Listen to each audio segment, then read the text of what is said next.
Good afternoon, magandang hapon po muli mga kaibigan at sa ating mga bagong bisita na dumating sa atin pong ikalawang bahagi ng atin pong gaganaping dialogue o masasabi nating debate.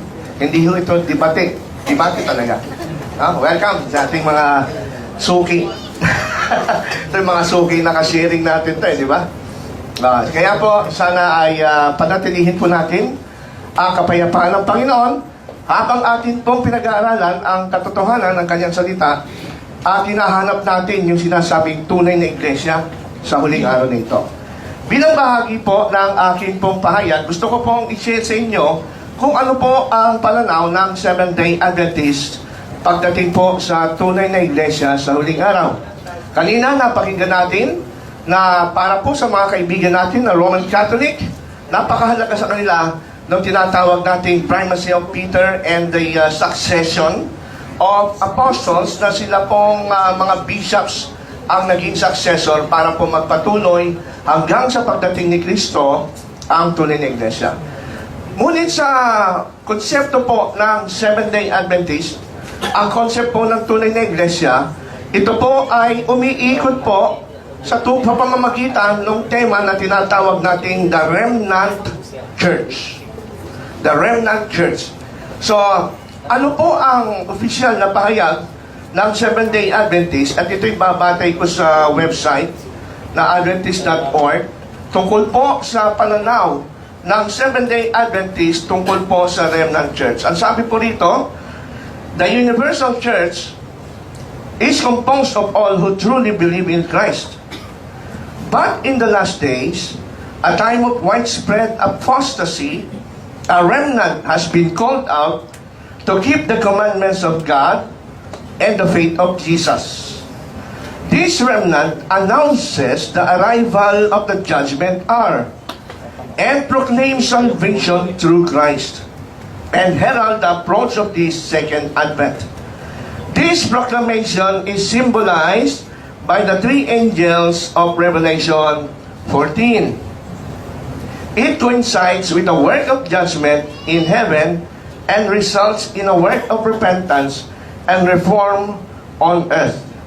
Every believer is called to have a personal part in this worldwide witness. So ayon po sa pananaw at pananampalataya ng mga Seventh-day Adventist, naniniwala po kami na gaya ng ating pong pinahayag kaninang umaga, ang anak ng Diyos ay nasa pangangalan. Nakikita sila sa iba't ibang denominasyon, iba't ibang iglesia, at nabanggit na natin na kabilang dito po ang Roman Catholic Church na may tupa po ang ating Panginoong Jesucristo sa iglesia na ito. Kaya po, ano po naman ang konsepto? Paano pumapasok yung konsepto ng Remnant Church? Ayon po sa pananaw ng Adventist, ang Remnant Church ay ina-announce niya, lilitaw siya sa huling araw, hindi para patunayan na siya ay, sabi nga siya lamang ang ililigtas, kundi mag-i-invite siya sa iba na kung nais nilang maranasan yung full expression of faith at full blessings mapabilang sa Church ng Panginoon, ay tatawagin din itong mga ibang tupang ito para mapabilang sila dito sa Remnant Church. Ano po ang pinagkaiba ng Remnant Church kumpara sa ibang iglesia sa huling araw na ito? Itong Remnant Church na ito, hindi nila pinagmamalaki na makikilala ang tunay na iglesia sa pangalan. Kasi po, pag pangalan lang po ang batayan ng iglesia, unang-una, wala tayong batayan sa Biblia. Madalas sinasabi, kailangan mabasa ang pangalan mo para maging tunay kang iglesia sa Biblia. Pero ang tanong, saan talata sa Biblia? Saan talata sa Biblia na para ma-qualify kang true church ay kailangan ang pangalan mo ay nakasulat? Kaya po, gaya po ng ating binasa, ito pong Remnant Church na ito ay lumalakad at gumagawa ayon po sa katuparan ng propesiya sa Biblia. Matutunghayan po natin yan dito po sa aklat ng Apokalipsis. Sa Apokalipsis chapter 12 ay naniniwala po kami na ito ang mapa na ibinigay ng Diyos para po sa mga taong tulad tupa na naghahanap ng katotohanan ay makita nila kung ano ang plano ng Panginoon at kanyang mapa na titignan ng bawat tao na naghahanap ng katotohanan sapagkat naglagay siya ng palatandaan kung paano hahanapin. Ang sabi po sa Apokalipsis 12, bago ko basahin, bigyan ko yung background, ang Revelation 12 ay pangitain tungkol doon sa isang babae na nakita ni Juan. At naniniwala kami na itong babaeng ito ay nagre-represent sa iglesia. Ang sabi po sa verse 1, "Now a great sign appeared in heaven. A woman clothed with the sun, with the moon under her feet, and on her head a garland of 12 stars. Then being with child, she cried out in loud labor and in pain to give birth. And another sign appeared in heaven. Behold, a great fiery red dragon is having 7 heads and 10 horns and 7 diadems on his heads. His tail drew a third of the stars of heaven, and 3 of them, and threw them to the earth. And the dragon stood before the woman who was ready to give birth to devour her child as soon as it was born." Kung mapapansin po natin, mga kaibigan, ang babae ay simbolo. Hindi pwedeng literal na babae. Kasi siya'y nakatungtong sa buwan. Wala pa sa kasaysayan ng mundo na tumuntong sa buwan na babae. Alam ko lalaki ang tumuntong sa buwan. Mga astronauts. So, though we believe that this is not literal, this is symbolic, ang babae sa konsepto ng Biblia ay simbolo ng iglesia. Ang mga Seventh-day Adventists ay naniniwala na itong Revelation 12 ay introduction kung paano ipinapakilala ng Diyos ang kanyang iglesia sa bagong tipan. Kung mapapansin natin, ang babaeng tinutukoy dito ay meron siyang 12 stars na suot sa kanyang ulo. It represents the 12 apostles. Yung pagtungtong niya sa buwan, alam natin na ang buwan, walang sariling light yan. Kumukuha lang siya ng liwanag sa araw. So this is a shadow. So we believe that this church is well-founded as well in the Old Testament. So, kung tatanungin niyo po kami mga kaibigan, kailan ba nagsimula ang iglesia ng Panginoon? Hindi ho yan nagsimula sa New Testament. It was already there at nagmanifest siya, lalo na noong ibangon ng Diyos ang kanyang bayan at palayain sa Ehipto na Israel. Kaya nga po, kung babasahin natin sa Aklat ng Gawa, ito pong mga Israelita na tinawag ng Diyos mula sa Ehipto para sila ay hirangin bilang bayan ng Diyos, tunay na iglesia, at magpapakalat ng mabuting balita at magiging blessing sa lahat ng bansa. Tinawag po silang iglesia. Ayon po rito sa Aklat ng Gawa 7:38, kung saan sila'y tinawag na church in the wilderness.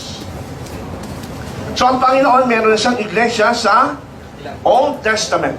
Iglesia sa ilang. Kung mapapansin nyo, yun ay naging parang terms of convenience. No? Kahit nasa ilang sila, sila po ay iglesia pa rin ng Panginoon. Ngayon, ano ang point na gusto natin i-drive dito sa Revelation 12? Itong Revelation 12 ay continuation ng iglesia na nasa ilang. Hindi pwede na yung iglesia sa Old Testament, iba yung aral kaysa sa New Testament. Dahil iisa lang po ang Panginoon na Diyos na nagtayo ng kanyang iglesia. Sabi nga po sa unang Korinto 10:4, yung bato na sumusunod sa kanila sa ilang ay walang iba kundi si Kristo. So, yung iglesia na yun sa ilang, ang nagtayo nun, walang iba kundi si Kristo. Siya po yung Diyos na pinapakilala doon. Kaya lang, ang nangyari sa iglesyang ito ay sila po ay naging unfaithful sa Panginoon. Ano? Hindi ho uso sa Panginoon ang once saved, always saved. Pagka hindi ka naging faithful sa Kanya, ikaw ay Kanyang papalitan. So, nasan dito sa Old Testament yung concept ng remnant na sinasabi ko? So, ang bansang Israel ay piniling bayan ng Diyos, kaya lang hindi sila nagtapat. Bilang Israel na pinili ng Diyos, ang nangyari ho sa kanila, yung pagiging remnant nila, naging historical remnant na lang sila. Historical remnant. Wala na sa kanila yung basbas ng Diyos kasi nagbago na rin sila ng aral. Lalong-lalo na, kanila pong tinakwil ang Mesiyas na talagang tunay na tagapagligtas. Siya po ang itinuturo sa kanilang sistema ng santuaryo at templo sa Old Testament kung paano huhugasan ang kanilang kasalanan. Kaya lang tinakwil nila ang Panginoon na maghuhugas sana sa kanilang kasalanan.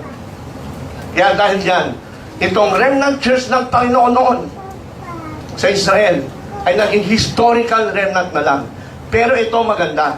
Ang konsepto ng remnant sa New Testament ay pinapakita sa atin, lalo na pag binasa natin sa Aklat ng Roma, ang remnant, ito po ay preserved by the grace of God. So kung merong historical remnant ng nag-apostate na nation of Israel, sa loob niyan, merong faithful remnant. So hindi talaga, sabi nga, di ba, nung sabi ni Elijah, Panginoon, patayin mo lang ako. Ako'y nag-iisa na lang. Sabi sa kanya ng Panginoon, Elijah, hindi ka nag-iisa. Ako ay nag-ingat ng 7,000 na aking mga pinili upang maingatan ang aking pangalan. Kaya yung konsepto ng remnant church, nasa Old Testament pa rin yun. So kung ang Israel, hindi nagtapat, kaya po sinugo ang Diyos, na ang anak ng Diyos si Kristo, na upang itayo muli at i-organize muli yung kanyang iglesia. Kaya ang ginawa ng Panginoon, para muling i-organize yung kanyang iglesia, ay tinawag niya mula doon sa historic remnant ng Israel, yung mga faithful remnant. Ito yung 12 apostol.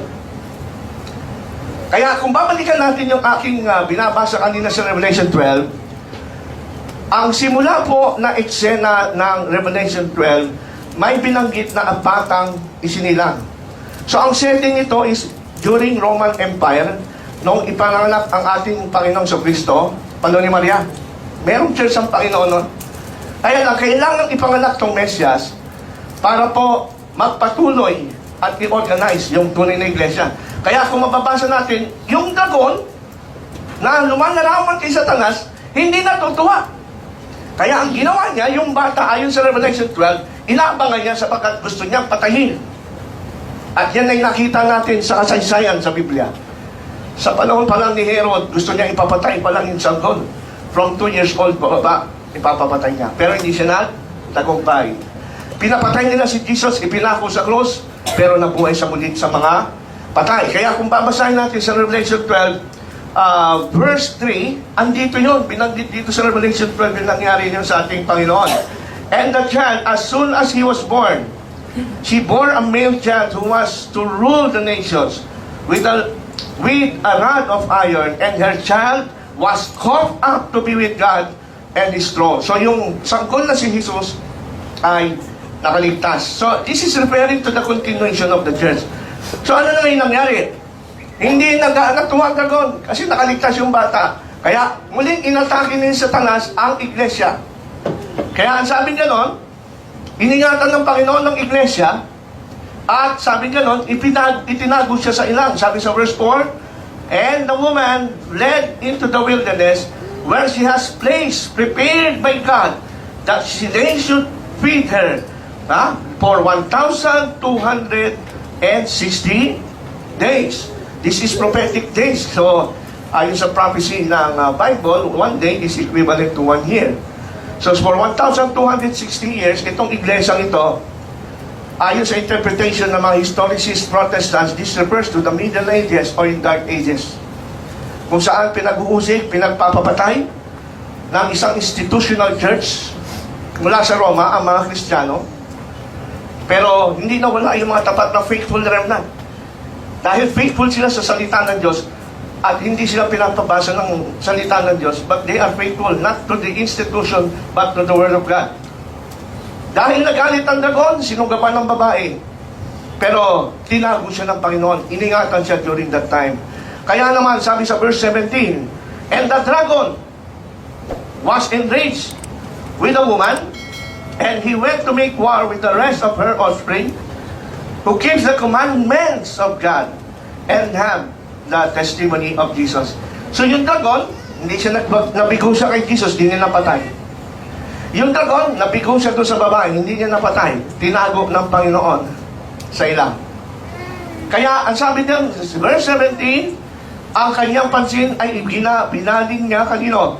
To the rest of her offspring. Sino tong rest of her offspring?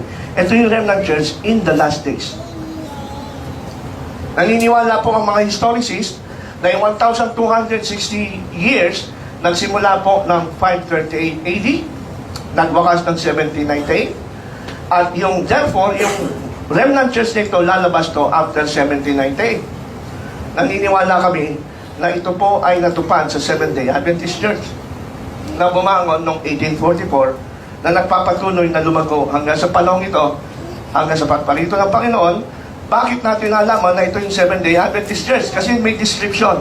They keep the commandments of God and have the testimony of Jesus. Ibig sabihin ng testimony of Jesus, not only to the writings of Ellen White, but they keep their faith based only on the Scriptures, inspired Word of God. So wala sa kanilang extra, yung tinatawag natin oral tradition, basta Bible and Bible alone lamang sila.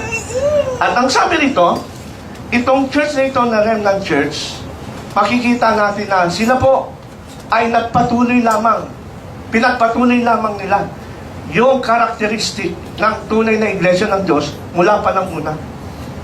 Paano? Sapagkat ang palatandaan ng tunay na iglesia, hindi po sa posisyon, hindi po sa apostolic succession, kundi sa pagpapatuloy po ng aral at yung tinatawag po nating pagpapakilala na ang iglesia po ay palaging under po siya ng salita ng Diyos. Siya lamang po, hindi po infallible yung church. Ang infallible po ay ang kautusan ng Diyos. Hindi pwedeng baguhin. Bagaman merong propesiya sa Daniel 7:25 na merong institusyon galing sa ikapat na kaharian, ang Rome, na babaguhin ng kautusan, hindi po yun ang karakteristik ng tunay na iglesia. Ang tunay na iglesia, kumikilala po sa kautusan ng Diyos at faithful to the testimony of Jesus. At to expand further, yung application ng testimony of Jesus, parang sabihin natin na ito'y natupad sa Seventh-day Adventist, naniniwala kami na itong spirit of, o yung patutuo ni Jesus, is referring to the prophetic gift in the church. Kaya kung i-quote po natin yung aklat na aking sinulat ni Marvin Moore, The Challenge of the Roman Catholic Church, i-define ko sa inyo na yes, ang Seventh-day Adventist Church ay hindi siya lamang ang iniligtas kasi marami pang mga anak ng Diyos sa ibang church, but in other way, somehow, Seventh-day Adventist is the true church kasi siya ngayon ang inatasan ng Diyos in the last day. Siya yung remnant church para magbigay ng mensahe ng angels, ng 3 angels sa Revelation 14. Kung babasahin natin ang Revelation 14, yung mensahe ng 3 angels, diyan nyo maintindihan kung bakit ang mga Seventh-day Adventist ay lagi nilang idinidiin ang kahalagahan ng pagsunod sa ika-4 na utos ng Diyos sa 10 utos. Kasi sinasabi sa Revelation chapter 14 verse 6 and 7 yung mabuting balita na ibinabalita ng anghel sa lahat ng mga tao sa buong lupa ay ibinabalik ang mga tao na matakot sa Diyos at tuparin ang kanyang utos. Okay? God bless. At marami pong salamat. Thank you, Brother Ronald. Let's give Brother Alvin his 20 minutes of presentation. Thank you very much, Brother Ronald. Good afternoon. Thank you for still being with us with Brother Ronald this afternoon till we end at 4 o'clock. By the way, I would like to acknowledge my friends, Young Safety and Apologists in Manila, Dong Adrian Malyari, Brad Melchor Manalili, is also a debater, and Brad Mahinay. They are 3, so 5 na sila ngayon. 6 na kami. Nakompleto rin ako. Now, I am in the negative side, negating the proposition that is affirmed by Brother Donald to resolve that the Seventh-day Adventist Church is founded by Jesus Christ in the Scriptures, in the Bible, and other standard references. I was waiting from start to finish. I have not heard a single Bible verse in which Christ founded even one local Seventh-day Adventist church. And then, even in history and references, I have not also heard Brother Ronald quote an encyclopedia or world history and church history, even some apostolic fathers, na nagsabi ng isang apostolic father, si Kristo nagpalago ng iglesia galing sa Jerusalem, hindi lang sa Roma, sa Antioquia, yung 4 bishoprics na sinabi kanila ni Brother Ronald. So, in the morning, meron ding mga local at these all churches are Seventh-day Adventist churches. There is no such thing as Seventh-day Adventist church. Only as Brother Ronald just now told us, it's only in 1844 it started, way back since the time of William Miller. The first Adventist talaga is William Miller, and is even a Sunday-keeping Adventist. Hindi siya Seventh-day Adventist. Now, I have cogent reasons and very strong reasons and arguments in which we, both Catholics and Seventh-day Adventists, should reject that proposition that the Seventh-day Adventist Church is founded by Christ, according to the Bible and references. Why? Simply because, as I quoted earlier this morning in Matthew 16:18, there is only one absolute founder of the church by God. Matthew 16:18-19. I will read in the Douay-Rheims version. It reads, "And I say unto thee that thou art Peter, and upon this rock I will build my church, and the gates of hell shall not prevail against it. And I will give to thee the keys of the kingdom of heaven.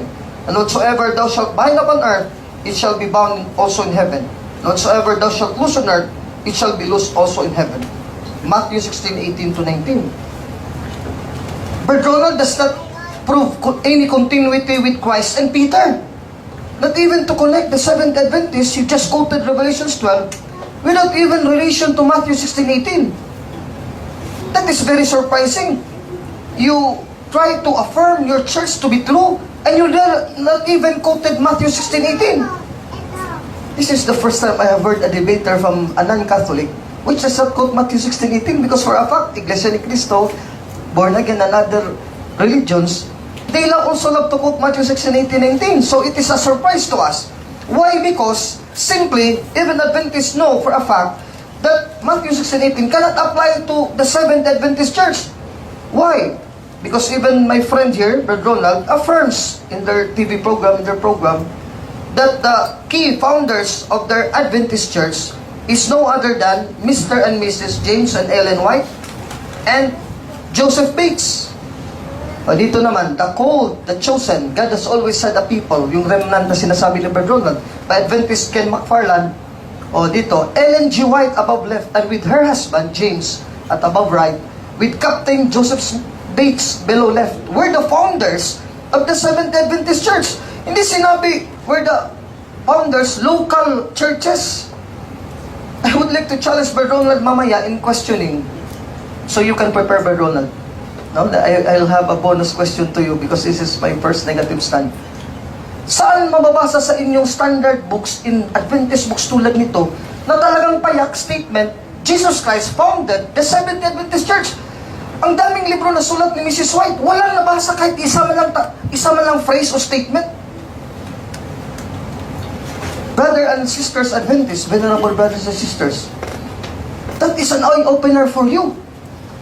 Matatanda ng iba dito, tapos wala pa kayong nabasa sa libro mismo ng yung Sabadista, even the commentary, na letra por letra, the Seventh Adventist Church, in which we are members of this, according to White, is the true church founded by Jesus Christ and no one else. Wala kang mababasa dyan. So I was surprised. I'm reading all the literature of Seventh Adventist because I have informed you, my uncle is a Seventh Adventist and he supplies to me all the literature from Seventh Adventist Church. Because really, the founders, you cannot say, for an excuse, founders only Brother Alvin of a local church. No, it's not local church. The church itself, Seventh Adventist. Now I have here another to bolster my claim.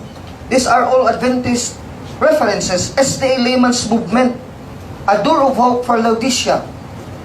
Here on page 17, the Seventh Adventist Vocational Standard, because it is SDA Layman's Movement. With the failure of the Second Advent by Miller to materialize in 1844, Mrs. Ellen G. White, in association with others, yun na yung sila Joseph Bates, Edsom Hiram, etc., launched and founded the Seventh Adventist denomination. Kailan lang? With the failure in 1844, it had its beginning in 1855 and became official in 1860. And the proposition through the Bible, dapat mag-umpisa talaga sa New Testament. Fallacy of non-sequitur, it does not follow na kung mag-prove ka there's a church in the Old Testament, yun na rin yung church in the New. No! Because the Israel, the covenant people of God in the New Testament, in the Old Testament, I mean, is not the same people of God in the New, because the same people of God in the New is now the whole world. Those who will baptize in Christ. Matthew 28:19-20, go to the whole world. Make disciples of all nations. That's why Brother Ronald affirmed, it's Catholic, it's universal. Baptize them in the name of the Father, Son, and Holy Spirit. Teach them all the things that I commanded you. Meaning the commandment in Revelations 12:17 is always with the church. And behold, I will be with you till the end of time. So nandiyan si Kristo, hindi yun mababago yung utos. Lahat ng utos, inutos na. But I was wondering why the Seventh Adventist, may mga utos pala na dito sa New Testament na nabigay ng Seventh Adventist na wala naman sa New Testament. For example, yung utos na bawal kumain ng baboy, mga provision on pork, and other things, pati condiments, pati tea, pati tobacco, etc. Wala naman dyan sa Biblia. Sa Old Testament meron. Ibig sabihin, nalimutan ni Kristo to say that utos? No. Lahat talaga ng utos nandyan na. Bakit sabi ng Iglesia ni Kristo, bawal ang dinuguan? Nalimutan ba ni Kristo yung lahat ng utos na bigay na eh? Tapos meron palang kalakip, in 1914, according to the INC, bawal na dinuguan. Nakalimutan ba ni Kristo pag-utos to ngayon lang nang na-return ang church? No. That cannot be. All the commands of God in Revelation 12:17, that remnant church, is no other than the church that I have affirmed in this morning's debate on about the true church which I am proving in affirmative, the Roman Catholic Apostolic Church. So it is clear here, many times in the book by Seventh Adventists, it is always affirmed that it is not Christ who founded the church, but these three people. Page 106 of the same book, Miller's message reached the Robert Harmon family. And thus it was that their teenage daughter Ellen, a future founder, isa nga lang founder, future founder of the Seventh Adventist Church. Hindi sinabi local founder of an American Christian church which has relation in the church in Jerusalem or in Rome. No! Really, the church, Seventh Adventist, she was the founder. Found and gave her life to the Advent Hope. See, we know for a fact, Catholic and Adventists, and even all Christians all over the world, that William Miller has a false prophecy that was called in history the Great Disappointment. Christ never returned from 1843 to 1844, any day or any month of that year.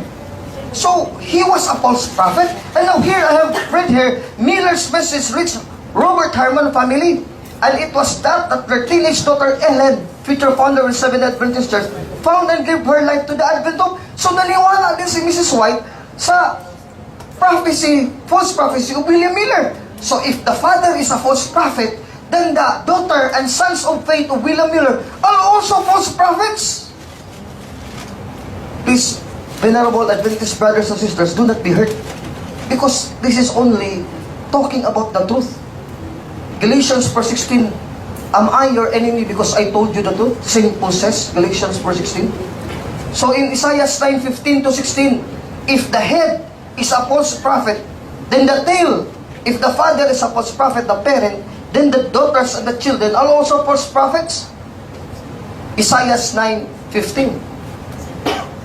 And the prophet that teaches lies, who is the head, and also is the tail.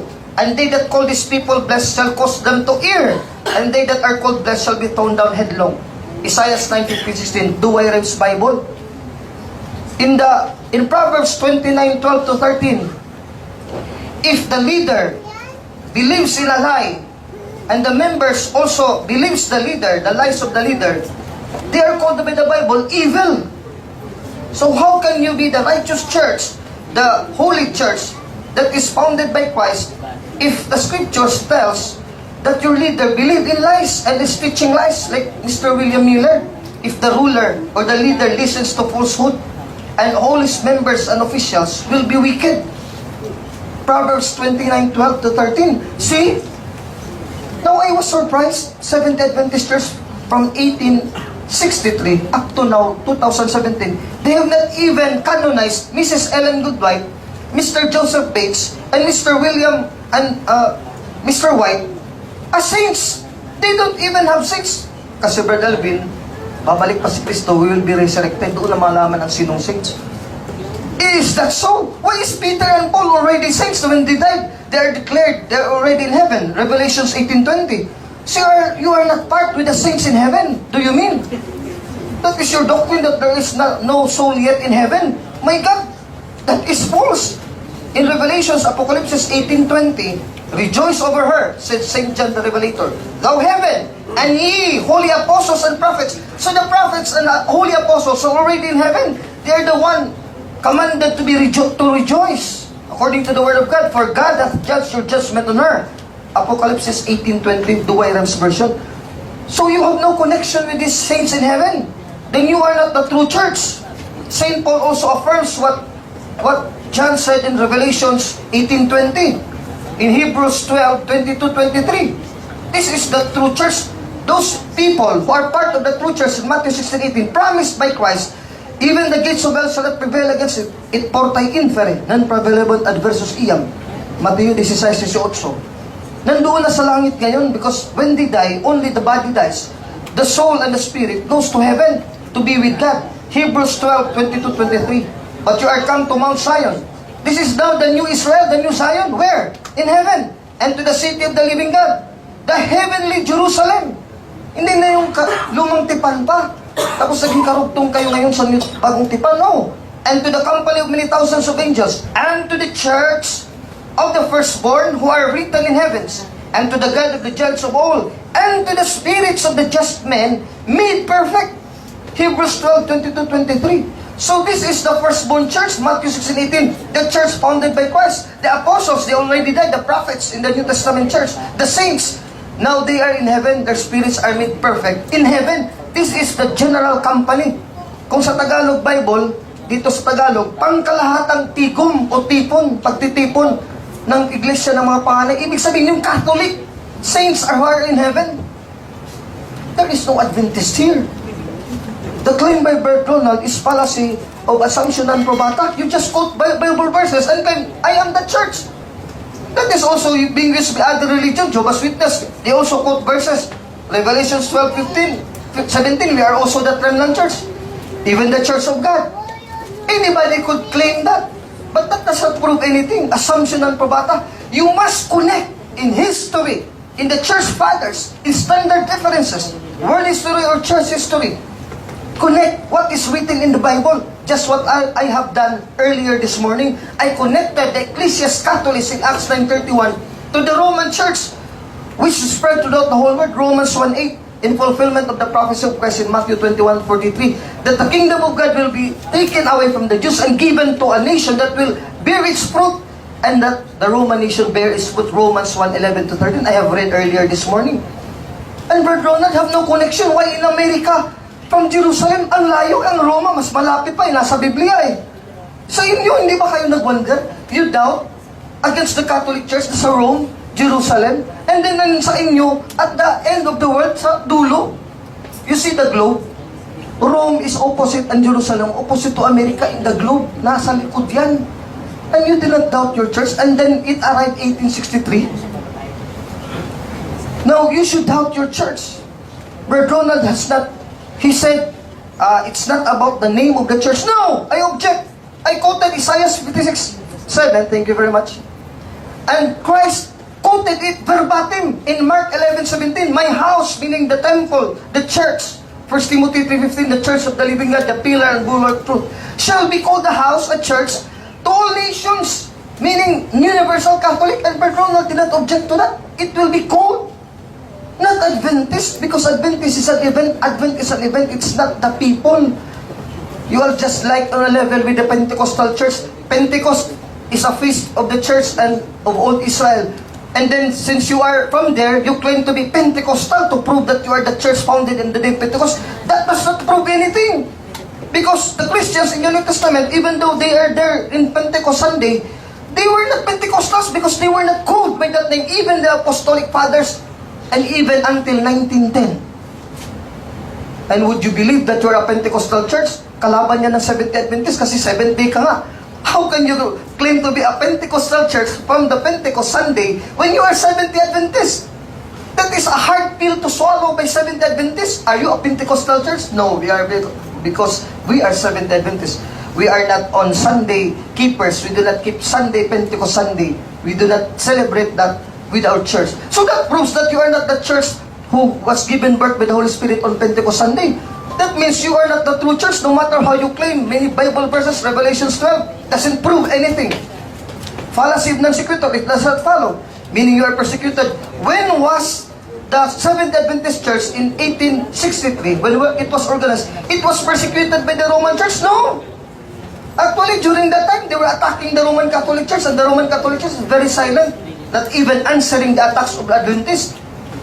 Why do I know that? Because bishops in America has already written about that. For example, our apologist, very known apologist, Brother Melchor Manalili, you remember him, who wrote Faith of Our Fathers? Yes. Oh, Cardinal James Gibbons. He was the first one to answer for how many years? That was only the time he answered attacks from other religions. There is no proof we persecuted you. And Brother Ronald mentioned the Roman Church persecuted your church. That is cannot be proven by history from 1863 until now. Until now, that we are now brothers, the General Conference accepts us as your brothers. We, the Catholic Church, that after the Second Vatican Council, also accept you as separated brothers in the faith. So much more, wala ng persecution between Seventh Adventist and Catholic Church. So, your proposition crumbles and fails. It cannot be proven by your own statement. If you say something, a statement, you should prove it historically. Do not just make stories because it would become myths and fables. Myths and fables, for example, the myth of apostasy. Total apostasy, it cannot happen. Because Christ said, the church that I founded, even the gates of hell cannot prevail against it. False prophets would arise, yes. They could bring with them some also friends to be members of the church. But in 1 John 4:4, your faith has destroyed, has overcome the false prophets of the world. 1 John, first Catholic letter of John, chapter 4, verse 4. So false prophets could not win, could not be victorious over the church founded by God because it is of God. It is not of man. Matthew 16:18, 19. If you believe it is apostatized, then that is your church. That apostate church is your church, not the Catholic Church, the original church founded by God. The Ecclesias Catholicos in Acts 9:31, the Catholicos test Ecclesias in Romans 16:23, I have quoted earlier this morning. There is no Adventus Ecclesias. There is no something like that in the Bible. You could not even, this is even a misnomer, seventh day. And how can you be a seventh day when the Living Bible, Colossians 2:16-17, let no other people judge you because you do not celebrate Sabbaths. You do not celebrate Sabbath, meaning the Christians, Colossians 2:16-17, are not celebrating the 70th Sabbath of the Jews, and you name your church 70th Sabbath. Hebrews 4:7-8, God has already spoken of another day. Tapos kayo, yung 7th day pa rin sa Old Testament ng mga Jews, another day na eh. So hindi nga pangalan yun kasi iba na ang Sabbath. Kaya nga yung Isaiah 56, I contest with Brother Ronald this morning, hindi yun refer to Sabbath keeping 70 Adventist na Saturday keepers, kundi it is Sabbath keepers, Sunday keepers yun eh.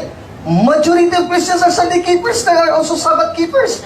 So, walang kontra sa Isaiah 56. Actually, it's the Catholic Church kasi lumaganap, tatawaging bahay, panalanginin para sa lahat ng bansa. It is at the Adventist Church kasi hindi sa lahat ng bansa. Kasi nung panahon ng mga apostol, ang Adventist Church only founded in 1863 by Mrs. White, Mr. White, and Joseph Bates. Thank you very much and good afternoon. Thank you po. Para sa second stand for rebuttal, Brother Ronald, you are given 15 minutes. Okay. Sa unang pakinig, parang tama, no? Sabi nga ng Proverbs 18:17, kailangan siya sa atin yung kanyang sinabi. Una, sabi niya, problema natin mga Adventist, wala tayong connection kay Kristo, walang mababasa sa ating mga libro na tayo'y tinayo ni Kristo.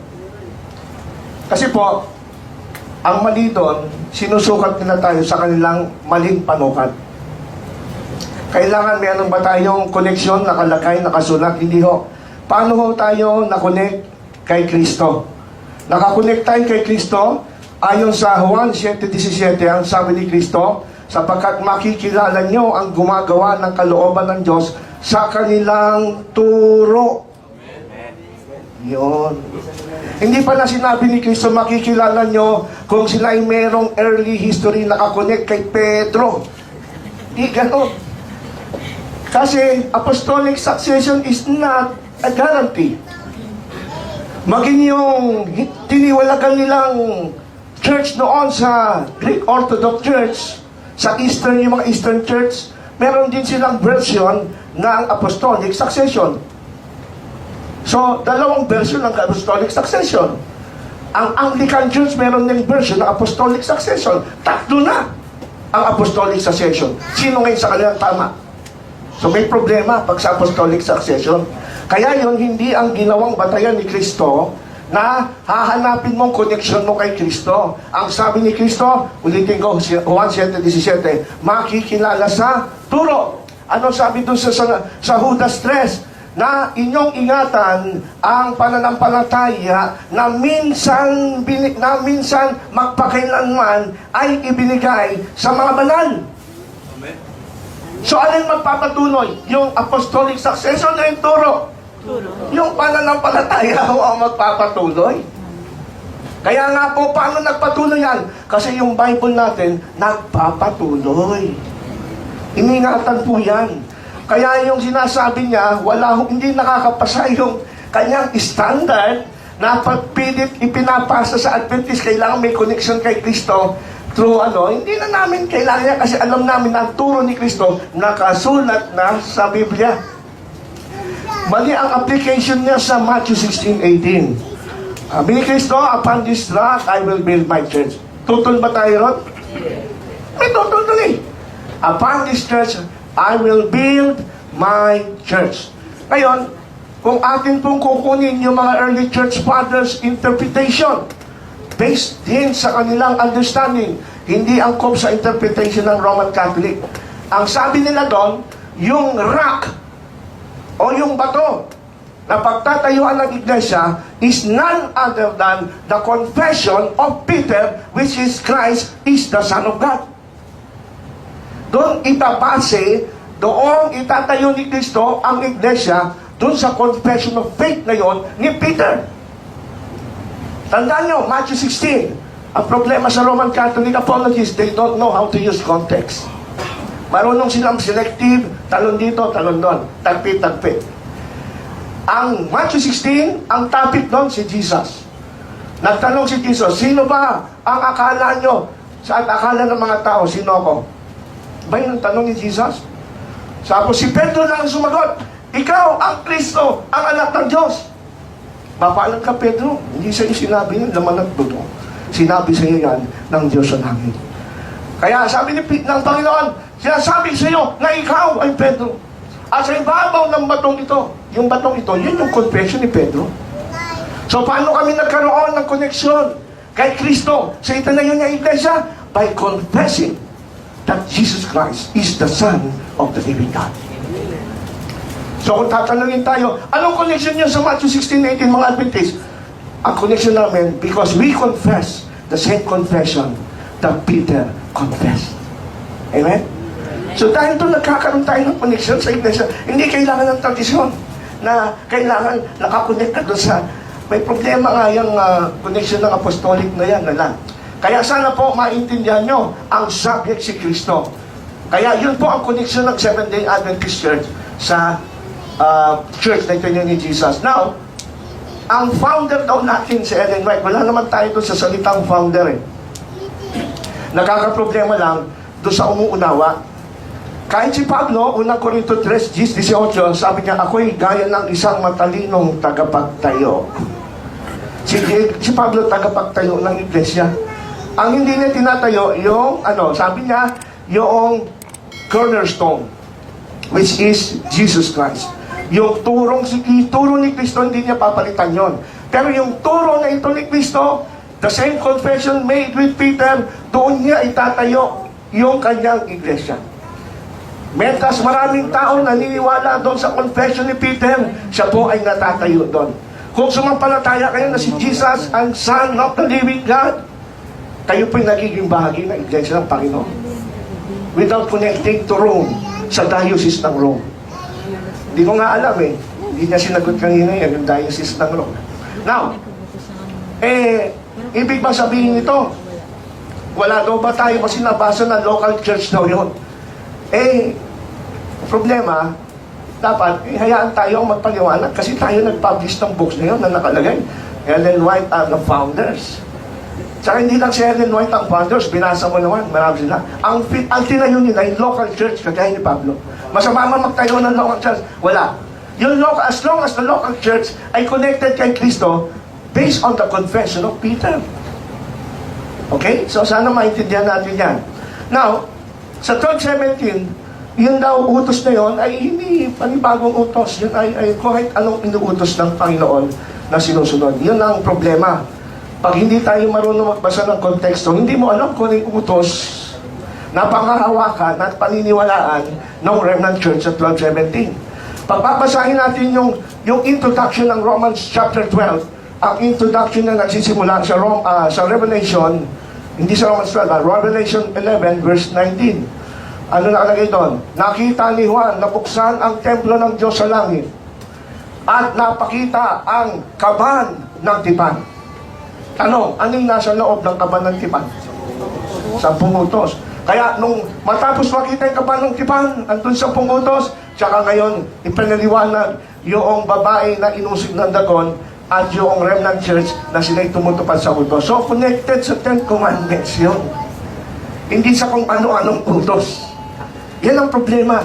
Pag di tayo marunong magbasa at igalang, as a respect to the Bible, let the Bible interpret itself. Hindi yung interpret natin based sa ating tradisyon o nakagislang pananampalataya. Okay? Ito pa. Medyo kinutya niya yung pagkakatayo ng ating iglesia ay galing daw sa great disappointment. Parang nga namang nakakahiya.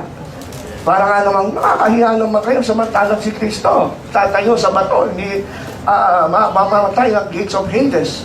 Pero alam nyo, nakakatawa ba yun? Ang hindi alam ni Brad Alvin at mga kaibigan Katoliko, ang great disappointment nasa propesiya. Nasa Revelation 10. Pag binasa niyo yung Revelation 10, yun po ang propesiya ng great disappointment. Bakit naging great disappointment? Sabi ng Revelation 10, sabi ng anghel kay Juan, Juan, itong aklat na palumbon na bukas, pansinin niyo, sabi doon, the open little book.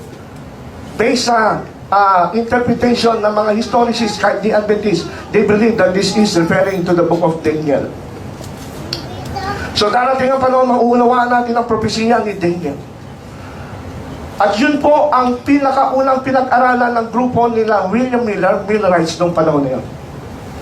Ang sabi doon sa Revelation 10, sabi ng anghel, kainin mo yung aklat. Hindi, ibig sabihin talaga kakainin mo yung Bible. Ibig sabihin, tanggapin mo. At bilang matamis sa iyong bibig, ngunit magiging mapait pagdating sa iyong tiyan.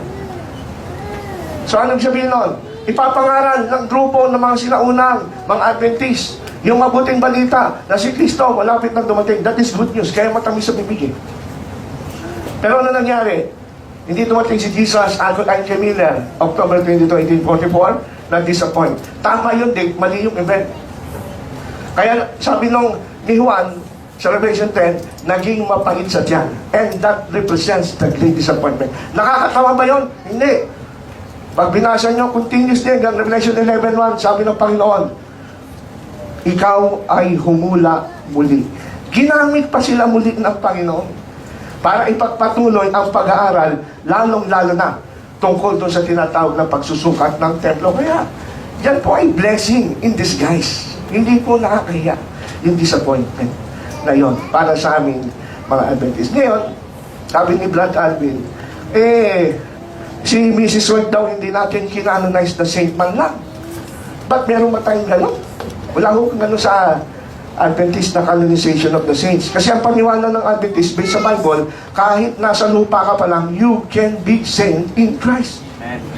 Kaya nga sabi ng Revelation 12:14, ano sabi ng Revelation 14:12? Narito ang pagtitiis ng mga banal. And here is the patience of the saints. Kung lahat pala ng saping nasa langit, paano pa kung papasensyahan nila? Nasa langit ka na eh. So, pag sinabing saint sa Bible, not necessarily you are canonized by the saint. Saan mo nabasa sa Bible yun? That is, wala sa Bible yan. Gawa ng tao yan. Kaya, yung inyong sistema ng authority ng church, at yung sistema na tinatawag yung inyong karapatan, gawa ng tao, wala sa Bible. Okay? So, si Mrs. White, hindi kailangan siya i-appoint ng saint. Again po, yung Roman Catholic standard na hindi pwedeng ipilit sa mga Adventist. Sabi niya, lahat naman ng tao pwede mag-claim, lahat ng religion pwede mag-claim na remnant church. Totoo ba yun?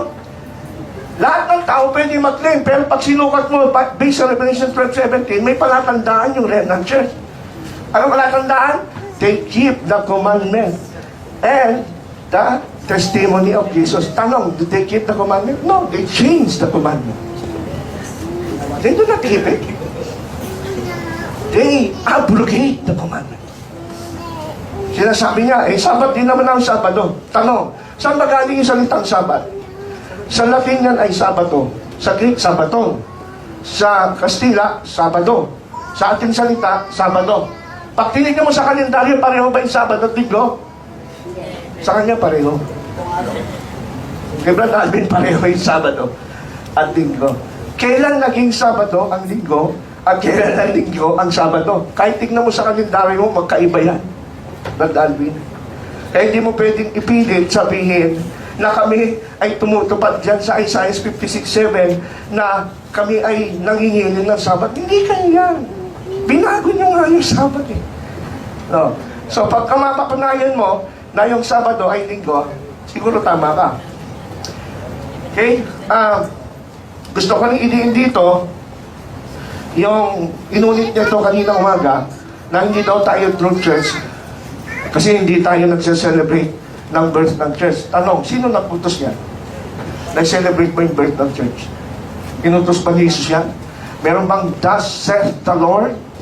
Is it coming from the infallible, inspired Word of God? Hindi. Sino lang may utos niya? So, sino ngayon ang tunay na iglesia? Yung iglesia na nagtitiis, nagsisikap, tuparin ang utos ng Diyos sa kabila ng paghuhusig ng lakon? O yung iglesia na para hindi matupad yung utos niya, babaguhin mo para pumapos sa kagustuhan mo? I don't think na kung sa dalawang stand na ito, hindi po pasado ang Roman Catholic Church. Kasi sa kanila, Bible and tradition. Samantalang ang stand talaga sa 2 Timothy chapter 3, verse 16 and 17 is the inspired Word of God. Mas may authority po sa mga tunay na banal na anak ng Diyos ang inspired Word of God. Kaya yung kanyang mga sinasabi, hindi naman galing sa inspired eh. Yung bang i-celebrate ang kapistahan ng church, saan yun? Wala. Wala sa inspired Word of God. Yung kailangan i-canonize si Ellen White, saan mabasa yun? Hindi rin inspired. Alam ko, dalawa naging inspired, ang Diablo at ang Panginoon. Kung hindi sa Panginoon, saan pa yun?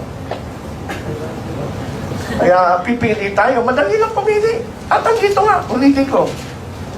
12:17, hindi niya na-repeat ng 12:17. Bakos parang gusto niyang palabasin na lahat sila pwede rito. Hindi kayo pwede lahat dito. Most of the churches, Catholic, kasama na ng Orthodox Church, kasama na yung mga Evangelical Protestants, hindi sila pasando rito.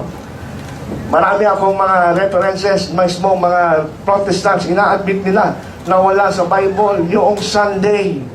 Yan ay hindi inutos ng mga apostol. Yan ay ginawa lamang dahil sa tradisyon.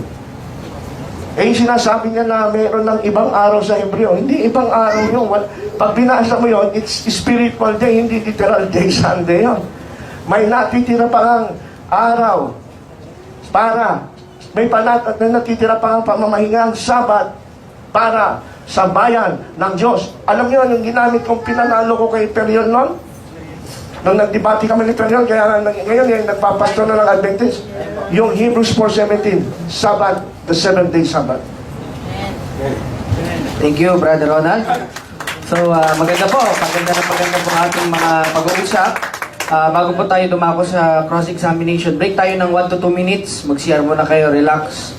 Magunat-unat po kayo. Alam ko po kayo ay gustong-gusto nyo lang magtanong. Mamaya po yung part ninyo. Continue mo na yung emotions ninyo mamaya. I was listening to Brother Ronald, and then he was claiming, I know, lalabas talaga, he will mention local church. Actually, pero the challenge is, walang sinulat dyan sa mga libro nyo. Is Brother Ronald nag-invento yan. So you're the first Adventist apologist who invented that palusot. No? Kasi in standard apologetics in Adventist, sa General Conference, walang sinabi na Ellen Gulet is only founded a local church. Kasi pag local church, connected nga kayo dito sa Rome at sa Antioch at sa Jerusalem, di ba? Kung local church, wala nga kayong connection. You claim also walang connection. So paano maging local church? Walang connection sa Jerusalem. My God, it's very elementary. So, Brother Ronald, you're teaching us very elementary logic, and thank you for that. Oh. Now, he quoted 1 Corinthians 10:11 using St. Paul when St. Paul says, be careful how you build. Sabi niya, the only foundation is Jesus Christ. Amen for that. The Catholic Church also believes that. But Paul is reminding the Corinthians not to build other foundations than Christ has already built. 1 Corinthians 3:10. If you will read the verse, the Weymouth version, it says, for other foundation, no man can lay, but that which is laid, which is Christ Jesus. Ibig sabihin, magtatag ka ng simbahan, galing talaga doon sa pundasyon ni Kristo. E sinong pundasyon ni Kristo? Ephesians 2:20, Matthew 16:18. You are Peter, and upon this rock I will build my church. You are built upon the foundations of Mrs. White ba? The apostles and prophets. Ephesians 2:20. So ang may karapatan na magtatag ng simbahan, connected ka sa prophets and apostles. Is Mrs. White, Mr. White, and Joseph Bates apostles? No! Only 12 are apostles. Kaya nga, ang proof ko kanina, siguro hindi nakuha ni Brother Ronald, 12 apostles, the 2 apostles, Peter and Paul, founded the church in Rome. That's why we claim we are true. Meron bang ibang nagtatag ng iglesia sa Roma? The Roman Catholic Church in Rome? Aside from Peter and Paul? Wala. Kaya nga si Kristo ang nagtatag din ng iglesia sa Roma, the Roman Catholic Church. I have proven early this morning. Sa'yo, Seventh Adventist, sinong apostol? Sa 12, sino? Si James ba? Alam naman natin, walang apostol na punta ng Amerika during that time. O kahit na si Kristo, nagpakita kay Ellen Goldwhite, you are my new apostle and prophet in these last days. Magtatag ka naman iyan ng iglesia kasi natalikod ng iglesia tinatag ko sa Matthew 16:18. Walang ganyan nangyari. So, Mrs. White, Mr. James White, and Joseph Bates, and Sam Herom, and other Seventh Adventist founders according to United States Archives sa Securities Exchange Commission in 1844-1863, has no right at all, even Felix Manalo or any other church, the 44,000 religious denominations, has no right to establish or found a church, even local, kung walang connection sa true church. Kasi yung church, nandoon na yan, Matthew 28:20, sa samahan niya ni Kristo. You will just only be incorporated through baptism. Sabi yan ni Paul, Kaya ang context, Brother Ronald, in 1 Corinthians 3:11, nandito sa unahan, hindi mo nakuha. Quote ka kanina ng unang Korinto 12, tapos hindi mo pa alam ang context. Sabi ka, ito sa kasi si Brad Alvin, ng mga Catholic apologists, they quote the Bible not in context. Ngayon, ikaw pala not in context Kasi yung unang Korinto 3, Korinto yan, 1 Corinthians. Unang Korinto 12, anong sinabi ni San Pablo? For as the body is one, hindi dalawa na may nag-apostatize na body, yung unang body. New Testament, Matthew 16 pa naman, 18 ang nag-apostatize. Tapos yung sa inyo, 1863, another body naman yun, dalawa na. O, di ba? Dalawa na kayo. One only, one body, and has many members. And all the members of the body, whereas they are many, yet are one body. So also is Christ. For in one Spirit, meaning the Holy Spirit, we're all baptized into one body. Ibig sabihin the church, whether Jews or Gentiles. Kaya kung Hintil ka, Amerikano ka, Pilipino ka, you must be baptized by this church founded by Christ in Matthew 16:18. And 1 Corinthians 3:10, founded by Paul in Corinthians. You must have a connection. Hindi necessary talaga yun. Sabi ni Brother Ronald, I disagree with that. Strongly disagree. It's not necessary to be connected. My God! Paano ang aral mo makonect mo sa aral ni Kristo? Hindi ka pala konektado ni Kristo. Tapos diretso ka sa Biblia. Everybody can claim that. I will also read the Bible. I master also verses. And then I will proclaim the word. Now I have found the truth. Connected ako sa Bible ni Kristo. Salita ni Kristo, John 17:17. That is not the way. That way would lead to 44,000 religious denominations. World Christian Encyclopedia. Census 2012, page 100. 44,000 na dahil sa ganyan. Kasama na din dyan si Mrs. White. Sabi ni Brother Ronald, hindi naman nag-celebrate ng Pentecost Brother Alvin ng First Christians. Wrong again! You do not know the context of the Bible. Because in Acts 27, 16, Paul was hastening his stay in Ephesus because he wants to go to Jerusalem to be on that day on Pentecost. Acts 27, 16, and on the first day of the week, when we were assembled to break bread, Paul discoursed with them being to depart on the morrow. And he continued his speech until midnight. Hindi naman to Sabat na Saturday sila nagtigom, nagtitipon at nag-break bread, Eucharist. Verse 16, for Paul had determined to sail by Ephesus, that he should be stayed anytime in Asia. For he said, if it were possible for him to keep the day of Pentecost at Jerusalem, keep the day of Pentecost. Pentecost keeper pala si Paul. Tapos sabi mo, Brother Ronald, contradictory. My God, this already proves that you are not the true church. I'm very sorry, my venerable Adventist brothers and sisters. Please, bear with me. Because the truth really hurts. But no matter how the truth is hurting, but we must love the truth. True love loves the truth. 1 Corinthians 13:6 and Ephesians 4:15. We must speak the truth in love. Now, even in Corinthians, kasi Brother Alvin sa Jerusalem, kaya mag-celebrate talaga si Paul. He was all still Judaizing at that time. Even in the church in Corinth, Corinth kanina, you quoted 1 Corinthians, tapos hindi mo alam the whole context of Corinth. In 1 Corinthians chapter 16 verse 1 and 2, first day collection. In the Greek, Sabaton. Kaya ang first day, naging Sabaton na ng mga apostol at ni Kristo. Please do not laugh because this is the truth. And ang Pentecost saan? O dito sa baba, nandito rin ang Pentecost. Verse 8, and that I will tarry at Ephesus until Pentecost.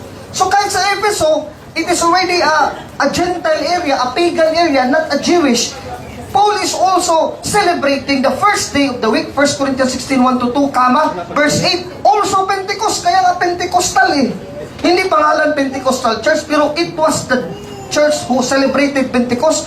Kaya this proves, once and for all, na kayo hindi nag-celebrate ng Pentecost together with St. Paul, did not keep the first day, wala kayo Eucharist on the first day, walang collection on the first day, you did not keep the Sabbath on the first day, then you are not a true church. No matter how you use the scriptures, maneuver the scriptures as much as possible to suit your own church. Now we go to the command. Are you sure that you have the command, the right command? Are you sure you have the right command? Why is it that if you have the right command, you do not know that the scripture is being prophesied in the New Testament times, people will come in the later times. And this is the command that you have taken from whose command? From Christ? No. Let us read 1 Timothy 4:1-3. Now the Spirit manifestly saith that in the last times, meaning the end of days, some shall depart from the faith. Not in the time of the apostles itself. Sino yung mag-depart from faith? Giving heed to spirits of error and doctrines of devils. speaking lies and hypocrisy and having their conscience seared, forbidding to marry. You are not allowed the Seventh Adventist to marry a Catholic. Actually, this is your doctrine from Ellen Goldwyn. You are like the Iglesia ni Cristo. Marriage should be respected. If you seek marriage with a pagan, you can. Actually, St. Paul says in 1 Corinthians 7:16. Pero sa inyo, bawal talaga yan. Pag malaman, Katoliko yung boyfriend ng anak mo, siyempre sinasabihin mo, anak, iha, alam mo naman ang aral natin. Kasi mapariwara kapag Katoliko mister mo, maging Katoliko ka rin, sasamba ka na ng ribulto. O, di ba?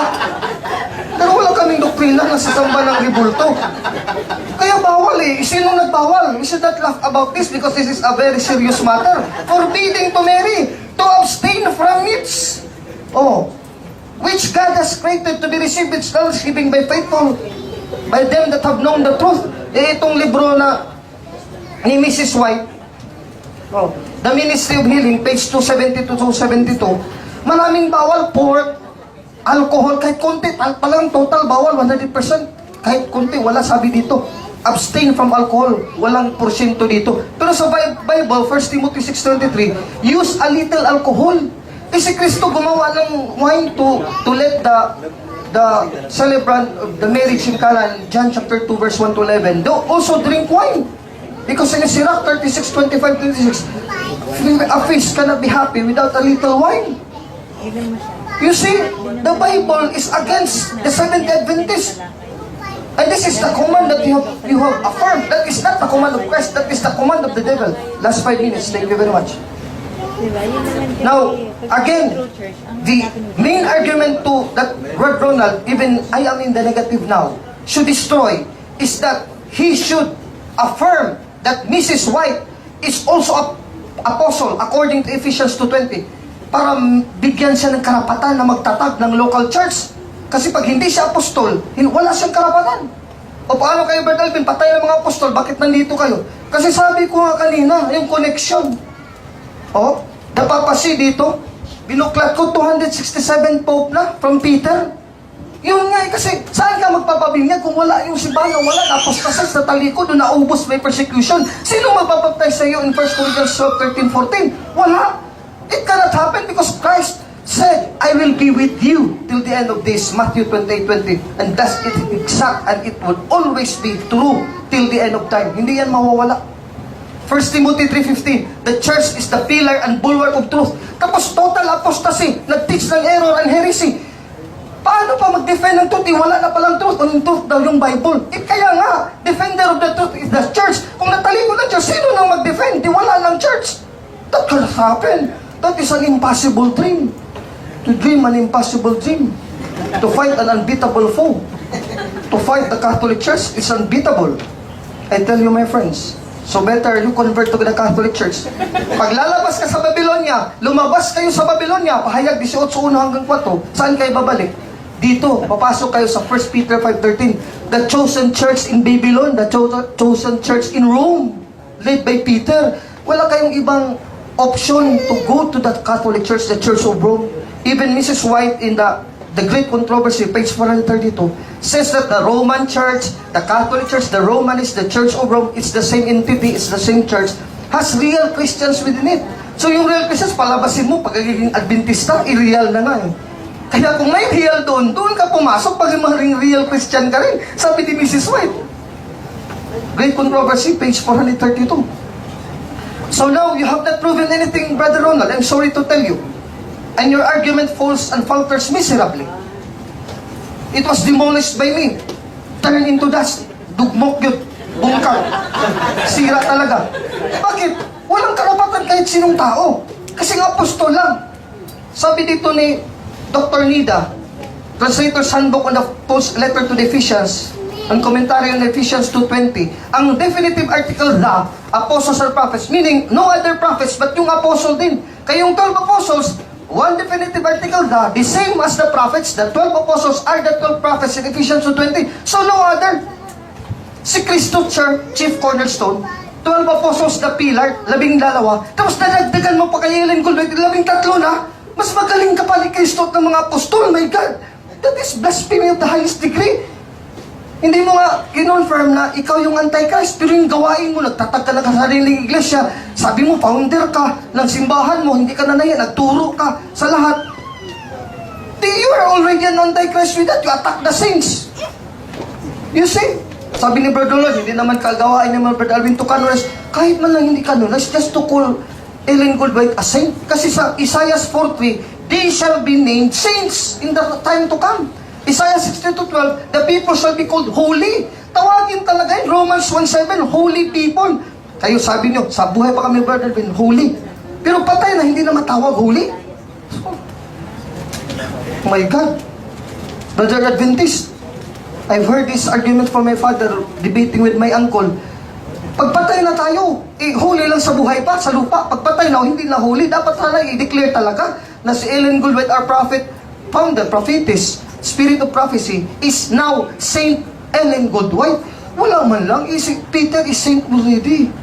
Saints and prophets, Revelations 18:20, they were called saints. The divine John, the divine King James, meaning John the Saint. Kayo wala kayong the divine, the saints of the Seventh Adventist, tapos tunay kayo. Ang pagkabanal, yun nga ang resulta ng tamang aral at doktrina.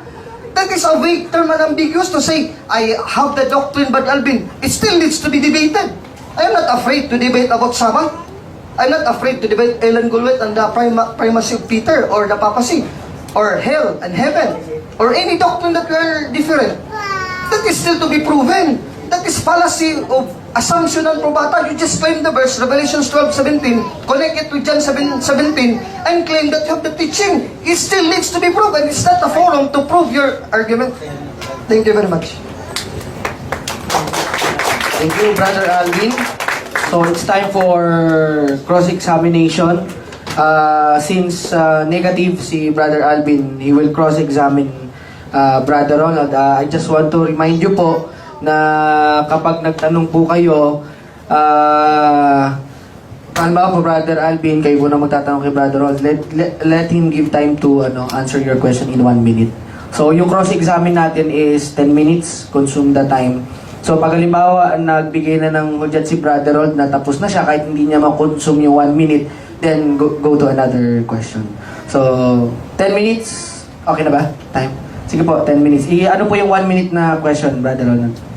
Sige, pero yung timekeeper should say 1 minute off na. So we can have the limit. Okay, Brother Ronald. My first question, Brother Ronald, I've already let you prepare it earlier. Where in your standard Seventh Adventist from the General Conference that it is stated categorically and very plain and simple that Jesus Christ our Lord, or even one of the 12 apostles, have founded the Seventh Adventist Church in America? Please give me a standard reference page number. Una, hindi sasabihin yan ng General Conference kasi parehong magkaibang context. Yung tinayo ni Jesus sa Matthew 16 is the Universal Church. That is what we call the invisible church. Samantalang ang Seventh-day Adventist Church is a local church. So may connection yung Seventh-day Adventist in a sense with the church that Christ built in Matthew 16:18, not geographically but biblically. Next question. You said local church. Mrs. White founded the local church. Where is that in your standard Seventh Adventist book from the General Conference? Is it only your argument? Or is it not from the Seventh-day General Conference? Where? Chapter and page number of your book. Please give us the book. Well, for us Adventists, we don't need to read it word for word because it is implied already and we understood it. Next question. Pwede kong i-request sa aming General Conference next time para for the sake of Brother Alvin, papalagay natin. Next question. Let's go to the Bible. Where, chapter and verse, is your argumentation that you don't need to connect to the apostles and Christ literally? Where, chapter and verse na hindi kailangan i-connect talaga kay Kristo at 12 apostol? Wala Where, akong chapter and verse? sinabi, absolutely, na hindi tayo dapat kumonek sa apostol. Kung Okay, napakinggan thank mo yung instant ko, we are connected to the apostles, not geographically, but biblically. Ayun ang harapin ko ngayon. Where dyan sa Bible nga, not geographically. Yung mga sinasabi mo. Word for word, dalawa? Siyempre naman, Bible tayo eh. Hindi yung salita mo lang. Please, Bible, give us chapter and Alam verse. mo, sometimes you have to use your common sense. No, Bible. Kasi pagka walang nabasa sa Bible na geographically, Eh, ikaw nga dapat magpatunay ng geographical eh. Kahit affirmative ka, it's your burden. It's the burden of proof. Eh, wala ka namang mapapasa. So, sinabi na, binasa ko na kanina na ang connection ng Adventist sa Church na tinayo ni Cristo is biblical, not geographical. Kayo kasi ang geographical lang eh. Next question. In 1 Corinthians 3:10 to 11, you use that verse according to St. Paul. Yep. St. Paul is an apostle. The question is Mrs. Ellen Goldwhite, Joseph Bates, and Mr. James White apostles or not? Please answer categorically. They Or not are apostles but not belonging to the Okay, 12. thank you very much. Next question. Apostles sila. Then next question. Missionary sila eh. Now, you affirm that Adventism started 1844, right? Ano ang Actually, in Adventism? history. Yeah, history. Yes, in history, historically. Now, the question is, isn't that Mrs. Goldwhite and even her husband and other founders of the Adventist Church believe in the false prophecy of William Miller? Did they not believe that 1844, before they built the Seventh Adventist, they were also victims of the false prophecy? Did they believe or not? Good. They are victims. They're victims. Thank you very much. They are victims, pero hindi pa propeta si Ellen White noon. Next question. If the father of faith, the William Miller, is a false prophet by that false prophecy, the great disappointment, according to the Bible, Isaiah 9:15-16, ano ang puno? Siya yung katawan, yung membro. Hindi naman si Is William Miller. that, so now the question is, now, would you affirm that according to the biblical principles, Ellen Goldwhite, a daughter of the faith of William Miller, a false prophet, is now also a false prophet? Would you affirm? Or you... Sabi ko nga sa iyo, si Ellen White naging prophet 2 months after the Great Disappointment. Okay, so you do not... So yung pagiging propeta niya, walang connection kay William Miller. Okay, now next question. Okay, next question. Sige, I like your question. You said that the ministry of prophecy is in Ellen Goldwhite, and you even called the Seventh Adventist Church calls Mrs. White the spirit of prophecy. In Revelations 19:10, who is the spirit of prophecy? Jesus or Mrs. White? Sabi ron,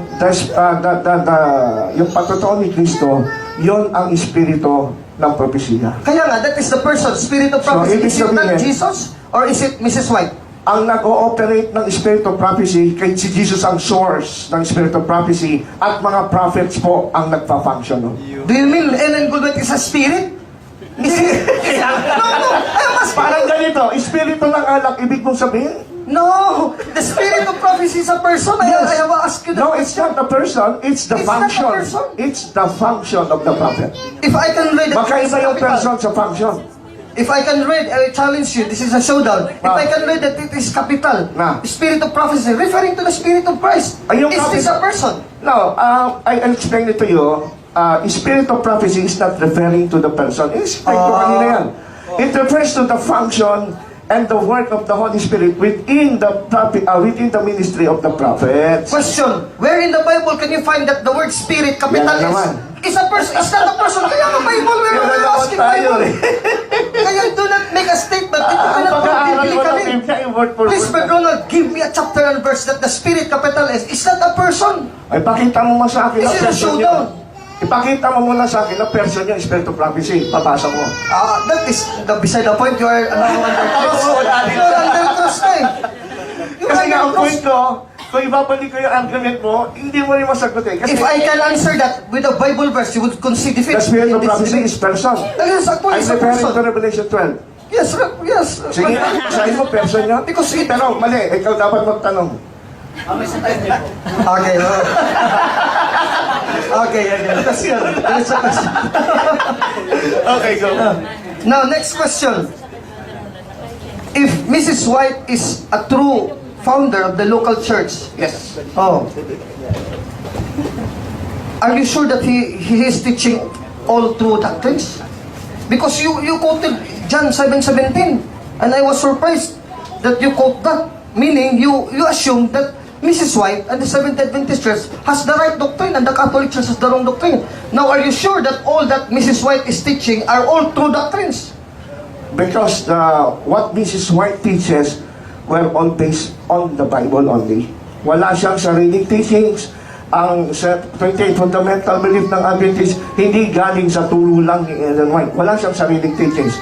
In fact, if you read in our history, Seventh-day Adventist history, si Ellen White, nung pasimula pa lang ang Adventist, pinag-uusapan ng mga pastor, mga ministro ang doctrine using only Bible. Kaya nga yun po yung libro namin na 28 Fundamental Belief, yung makapal, wala kayong makikita ron na kinukot namin palagi si Ellen White. But rather, it is always scriptures. Yung essential natin, yung summary ng 28 Fundamental Belief, di ba? Wala namang spirit of practice doon. Puro verse ng Bible to prove you that Mrs. White is not teaching anything that came from herself only.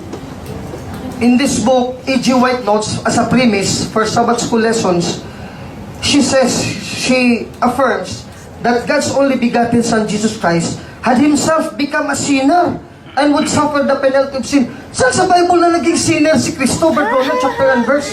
As if siya become a sin. That's symbolically. Hindi, wala sinabi symbolical. Become a sinner. Literal mo eh. Become is literal. Sinner is literal. Alam mo, ang mapapaliwanag niyan kami, hindi Kaya nga, tao. saan dito paliwanag mo? Yan sabi mo na it is symbolical. Become a sinner eh. Kasi you have to consider the overall doctrine of the Seventh-day Adventist Church, not only on particular publication. Besides, it's not our official dogmatic teachings. Okay, I leave that to the audience. So, kaya ang mag-i-interpret ng buong belief ni Ellen White, wag lang yung paisa-isa. Dito, in page 63, Sabbath School Lessons by Ellen Goldwhite, she stated, the omnipotent God, meaning the Father, suffered with His Son. Where can you find this in the Bible that God the Father suffered with the Son? Hindi ba nasaktan ng ama nung nakita niya ang anak niya namatay? Where in the Bible? I'm not telling you that So, you're bagay ang according Diyos- chapter and verse po. So, But bagay- Ronald, because this is a Bible debate. Tama yun, tama yun. Where? Pero, ako'y naniniwala kasi ang Diyos ay pag-ibig. Di ba? For God so loved the world that He sent His only begotten Son. Objection, Mr. Makikita- Moderator.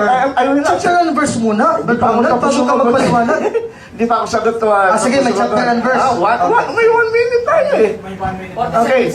In Adventist theology, yung suffering ni Jesus Christ in which the Father is sending His Son to suffer and die for our sins. Para sa aming theology, yan po yung type ng Abraham and Isaac. No? Yan ang pinipicture nung ginawa nung ni Abraham nung kanyang ihandog si Isaac. Kung ano yung naging reaction ni Abraham nung ihandog niya si Isaac, umiiyak siya. Nalulungkot siya. Tao lang yung what more pa kaya ang Diyos? Hindi malungkot maiyak. Kaya para sa amin, by implication, through the typography, of course, ang Panginoong Ama ay nalungkot din. Alam nga namang matawa yung Ama nun. Okay. Actually, Brother Ronald, the Catholic Church condemns that patripasyanism. I know that. Kasi ang belief ng Kaya nga, Catholic, oh. walang feelings ang Diyos ng So, Catholic. where is the chapter and verse? You're explaining eh. Chapter and verse. Tapos na. Tapos na? Sorry. Hindi ba magtatanong pa ako? Tapos na po yung cross-examine po kayo. So, wala pa tayong magagawa. Yun po yung nasa oras po natin eh. Gusto po nating pahabain eh. Baka sa sunod na part 2, ibang topic, pwede po tayong mag-expect ng medyo mahaba-habang oras. But for now po, limit po yung oras natin. Let's give time to Brother Ronald for his cross-examination to Brother Alvin. 10 minutes, Brother Ronald. 1 minute response, Brother Alvin. Naka-ano naman po, naka-record naman yung minute na yon. Nakalagay naman po dyan, kaya rest assured po na okay po ang lahat. Okay, Brad Alvin, tanong ko po sa inyo. Lagi mong inuulit, ang Adventist walang connection sa Iglesia Tinayo ni Cristo. So, gusto kong malaman, ano ibig sabihin mong walang connection? Walang connection geographically o biblically?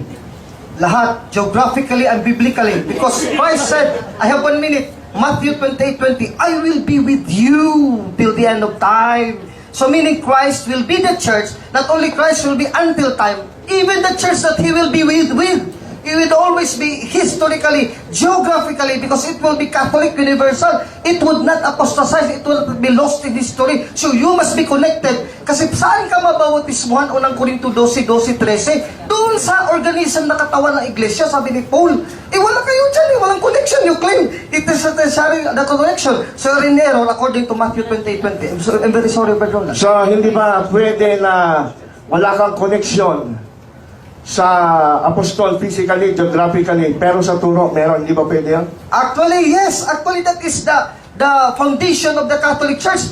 if you are not connected with the true teachers, the apostles and the founders of the church, then also, doctrinally, you cannot have foundation because 44,000 religious denominations, iba-ibang turo at aral eh. Okay. Paano ipapaliwanag yung nasa Galatians 1:8, ang sabi ni Pablo, kahimat kami. Apostol siya, kami. Anghel pa, galing sa langit, ang magturo sa inyo ng ibang henyo na iba sa tinulong sa inyo, sa imatakwil. So, ibig sabihin, doon sa sinabi na yon ni Pablo, anong mas mahalaga? Yung posisyon o yung aral? Answer. It must not be disjointed and disconnected, the doctrine and the gospel, with the gospel preacher according to Galatians 1:6-9. Paul did not intimate that my teaching another gospel is not connected with me. Kaya kasi sinabi nga kahit kami magturo ng iba kasi sila involved sila. Sa mga tuwid, kahit hindi mali, yung kahit apostol siya, pero mali aral niya, itatakwil. Judas is also an apostle, but he's No. not part of the whole organization I'm of the not church. talking about Judas. I'm talking about Paul.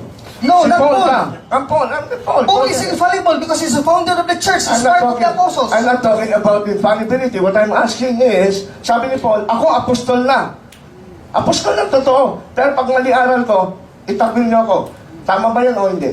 Tama, it's a condition. But Paul, being an apostle, a founder, cannot teach lie. 1 Thessalonians 2:7, I am an apostle and a preacher to the Gentiles. Oh, I I know. cannot lie. I know. Hindi nga yung infallible. So Paul is only giving a condition nga, meron nga angkin na kasama kay Yeah. Pablo, Yeah. magtuturo lang mali. Pero organically, Paul is part of the church. And that So, is what alin ang mas mahalaga? Ayon kay Pablo, yung pagiging apostol niya, yung aral. Dalawa. Ang aral. Dalawa. Huwag kang tumawa. I still have to answer. Pipili ka Hindi ka lang pwede. Hindi. I choose two. Both of them because it is not exclusive. It is inclusive. Ang turo ng apostol, galing sa apostol kasi ang pundasyon, hindi lang turo Ephesians 2:20. You are founded upon the foundations of the apostles. Wala nga sinabing doctrine eh. Apostles. Correct. Revelations 21:14. The church is built in heaven. Yun ang 12 Correct. apostles. Wala yung doctrine doon na mga sabat, mga ano pa dyan. Wala dyan sinabi dyan. Correct. Kaya nga, pipili Correct. ka lang eh. Pag yung apostol, Hindi pipili, dalawa nga eh. dalawa, yun nga, pipili ka. Kaya dalawa eh. Pipili ka eh. Apostol, Dalawa lang pero mali ang aral, at saka yung tunay ang aral. Ngayon, sabi mo, pinili mo dalawa, hindi ka nakaka-relate sa sinasabi ni Pablo. Direct question, Brother Donald. Kasi may Alright, and the commentary. question is this, next question. Sabi mo, si Ellen White at yung ay bulaang propeta na rin kasi siya ay nahawaan ni William Miller. Yes, Dahil of course. false prophet. Tanong ko sa iyo, kailan nahawaan si Ellen White? Nung siya ba ay kinikilala ng propeta? O bago pa kilala ni propeta? It doesn't matter if later on he was... Please do not Sige, sige. interrupt, Brother Donald, with Allah. Go. Hindi na kailangan na she will be declared a prophet later on or not. The fact is, she was an Adventist. Yung binasa ko dito sa Adventist book. Pero Mr. Moderator, So, sige. I still have one. Objection. Ang tanong ko kasi, Mr. Moderator, objection ko. Ang tanong ko kasi, nung si Ellen White ba ay naging biktima ng great disappointment, propeta na ba siya noon o hindi pa? Kasi kung propeta na siya, false prophet siya. Kaya ang tanong ko sa kanya, propeta na ba siya noon o hindi pa? Answer. Yung claim nga ninyo na propeta siya later on is not already substance. Why? Because a prophet should be called from birth. Jeremiah 1:5, I have called you a prophet from birth. Hindi false prophet tapos naging true prophet. Wala sa Bible, I challenge you for a showdown. Kung sinong propeta dito, naging mo na false prophet? Wala. Hindi, malayo yun eh. Kasi si Jeremiah yun. I'm talking about Ellen White. It is by biblical. My question to you, huwag mo ikapit si Jeremiah kay Ellen White. Sige, Ang tanong ko si question. Ellen White. So, ibig sabihin, hindi pa propeta si Ellen White noong siya ay nabiktima ng great disappointment. Inamin mo. Actually, hindi pa dineclare nila, pero the question is she really a true prophet according to the Bible? If she become a Okay. prophet later on, then she is a true prophet according to here. Jeremiah 23:30-33. You are a prophet, I did not send them, I did not talk to them, I did not command them, this false prophet. Si Kristo, hindi nagsalita kay Mrs. White tulad ni Felix Manalo, kaya false prophet. Jeremiah 23:23. Tanong. 30-33. Ayon sa iyong pagkakaalam, kailan ang unang vision ni Ellen White? It's not substance to the debate. Well, Kasi substance, those are kasi false ang fictions. ini-establish, Mr. Moderator, That is a concern to you. Objection, objection. Answer the Ang question. ang Mr. ating Moderator, you still have to answer. Mr. Moderator, sandali. Kasi sabi niya, wala Huwag mo raw na sasabaw. kinalaman. Wala raw kinalaman. Pero sa akin may kinalaman kasi doon natin ma-establish kung kailan nga in-start yung pagiging That prophet. is an Adventist concern. It is a Catholic concern, even born-again concern. That is your concern. O kaya nga, you have to answer the question. Kailan, as far as you know, nalalaman mo, unang vision ni Ellen White? Itong sagot ko, it is not relevant to the topic today. Sinasabi. Because, no, huwag mo na Sige, sige. magsasabaw. Because now, what is at stake, my friends, is Mrs. White really a true prophetess or not? Yun ang at stake eh. Hindi naman kung kailan siya diniklara na propeta, kung kailan ang unang vision niya. Kasi we Catholic for a fact, we do not believe any visions of Ellen White. Okay? But we believe that she is a false prophet in biblical standard. Jeremiah 23, 32, 33, and other verses. I respect you kung ayaw mo sagutin yon. Next question. Sabi mo kasi, yung Sabbath nyo, yun yung linggo. So ang tanong ko, That is the first topic, pardon. Mr. Moderator, I object. No, you discuss it. You discuss it. Na-mention. I mentioned Pentecost.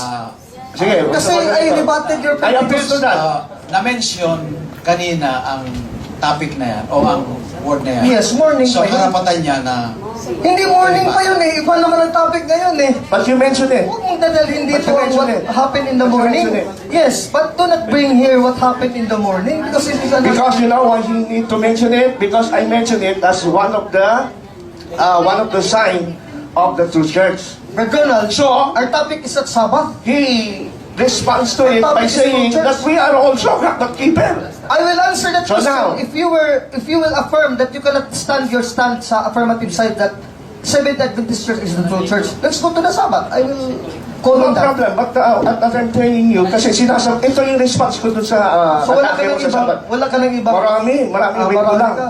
Ito nga lang Bakit eh. napunta sa Sabat? Ito nga lang, di mo masagot eh. O sige, ito. 1 minute. Kung sabi ko sa inyo, ang Sabat ay linggo, tanong, kailan naging Sabado ang linggo? I will answer you. Okay. With the Greek Bible, if you have the Greek Bible, please open it. Kailan naging Sabado? Yes, even in the Gospels. Matthew 28:1. The first day of the week in Greek, Hodide Sabaton, de Episkopos hes, Mian Sabaton. The first day of the week, Mian Sabaton is also Mali, Sabat. mali. Mali ho. Mali. Please do not commentary because you have to ask a Ano question. kung bakit mali? 47 seconds. Sige, go. Mayroon pa ako, Brother. Sige. Oh, please do not commentary. Mali ang Bible, mali. I am only reading Mali the ang Bible. unawa. Oh, kaya nga please, Brother, please keep quiet muna. Oh, Sige, 1 minute. every single time, the first day of the week in the Christian scriptures, in the Greek, 8 times, it is in the Greek Sabaton also. The Sabbath, the Saturday, is also Sabaton. So, dalawa na ngayon. Kasi yung unang Sabaton na Saturday, sa Old Testament sa Jews. Pero sa Christian, yung first day, Sabaton na rin. So, you cannot contest that in the Greek. Ngayon, nabulgar na tuloy kasi hindi pa naman Sabat sana ang debate natin. Pero, hinalungkat mo eh, kaya na-prove na ulit-tuloy. Ang Okay. Katoliko ang tama.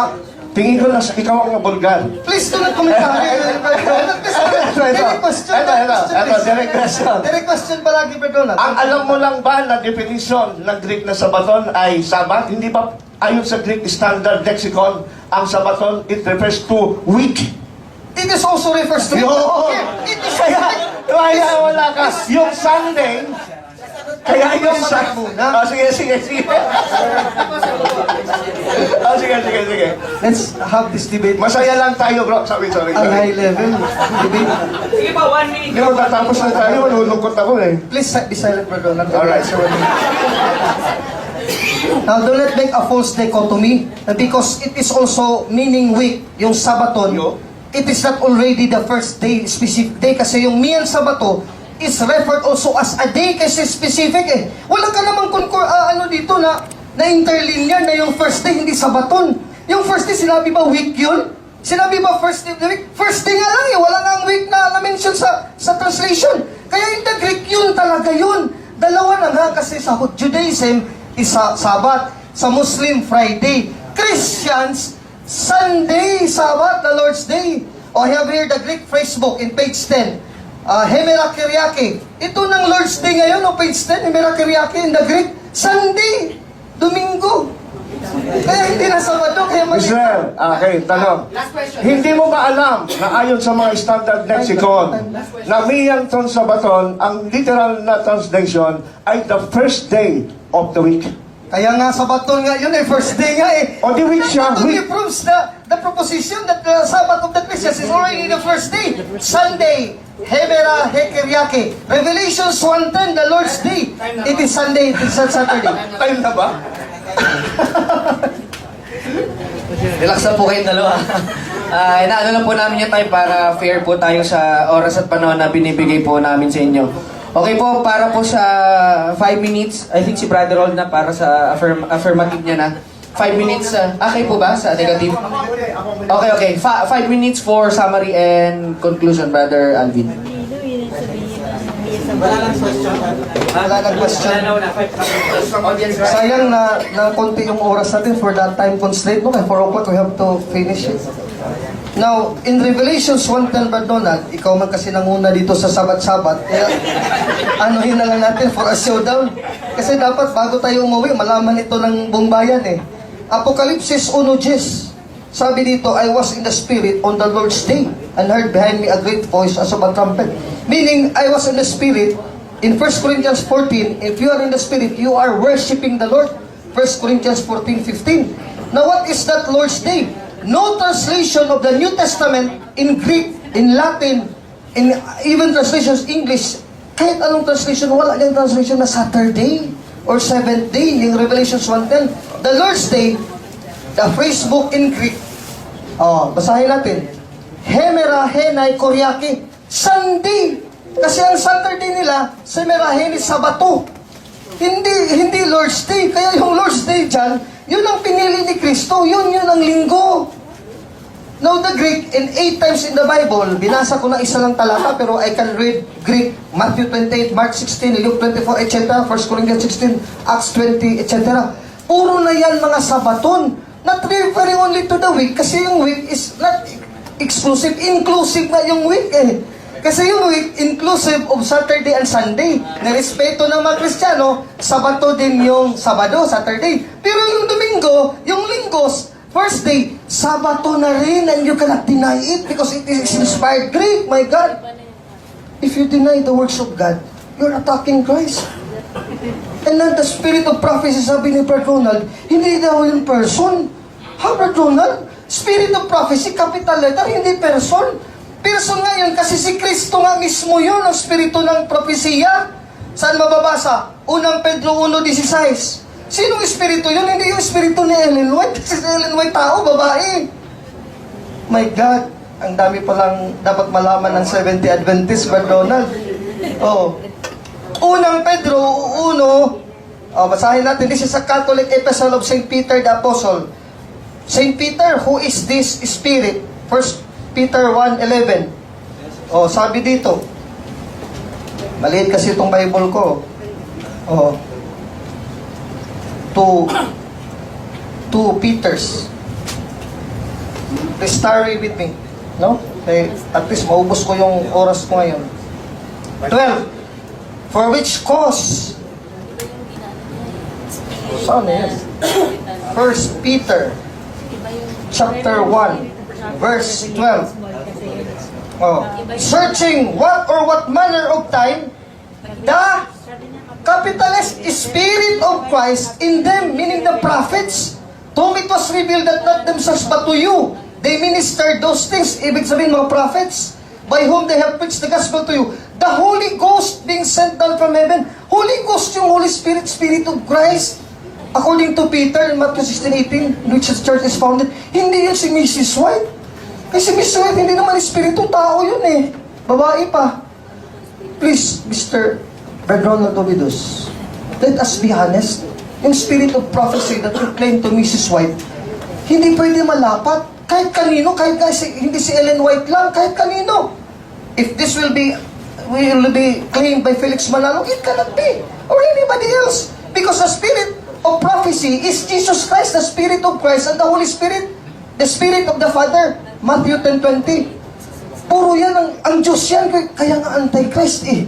Kasi yung titulo na Spirit of Prophecy, inangkin mo, isa Diyos yun na titulo. Ang Papa ng Roma, nag-angkin ba Spirit of Prophecy? Hindi. Kaya kayo yung 2 Thessalonians 2:4, specific na tao.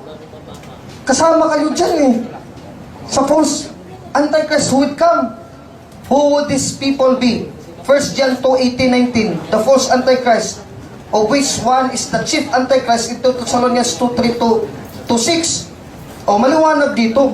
First Catholic Epistle of St. John the Apostle, who are these people? O, tingnan natin sa Biblia.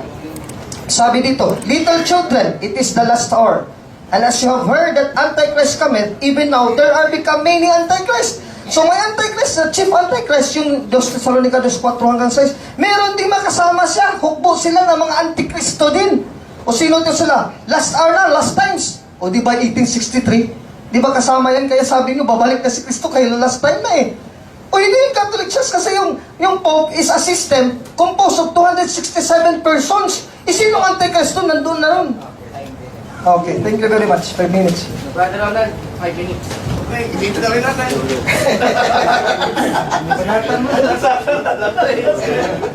Wala yata yung mic natin. Ano? Ay, wala. Naka-off yan. Walang kakalas smartphone lang kasi mic. Hindi, naka-off yung mic. Hello. Ayan. Okay na to.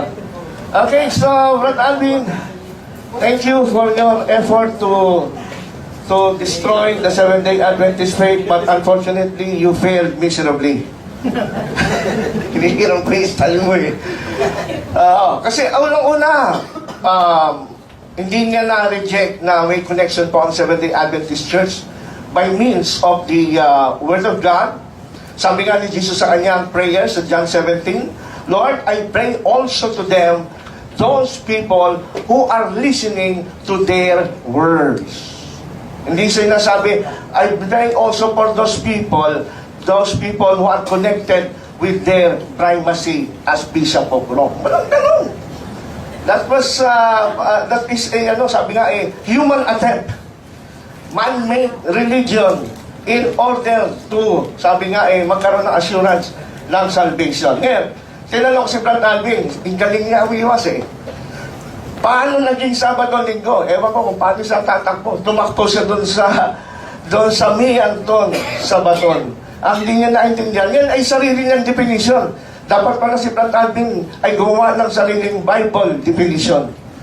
Kasi hindi sinusuportahan ng mga scholars yung kanyang pakilala na yung Linggo Sabat na rin through the use of Mianton Sabaton. Ang literal po translation ng Mianton Sabaton, the first day of the week. Kasi yung Sabaton, inamin naman niya, meaning week, not necessarily Sabat.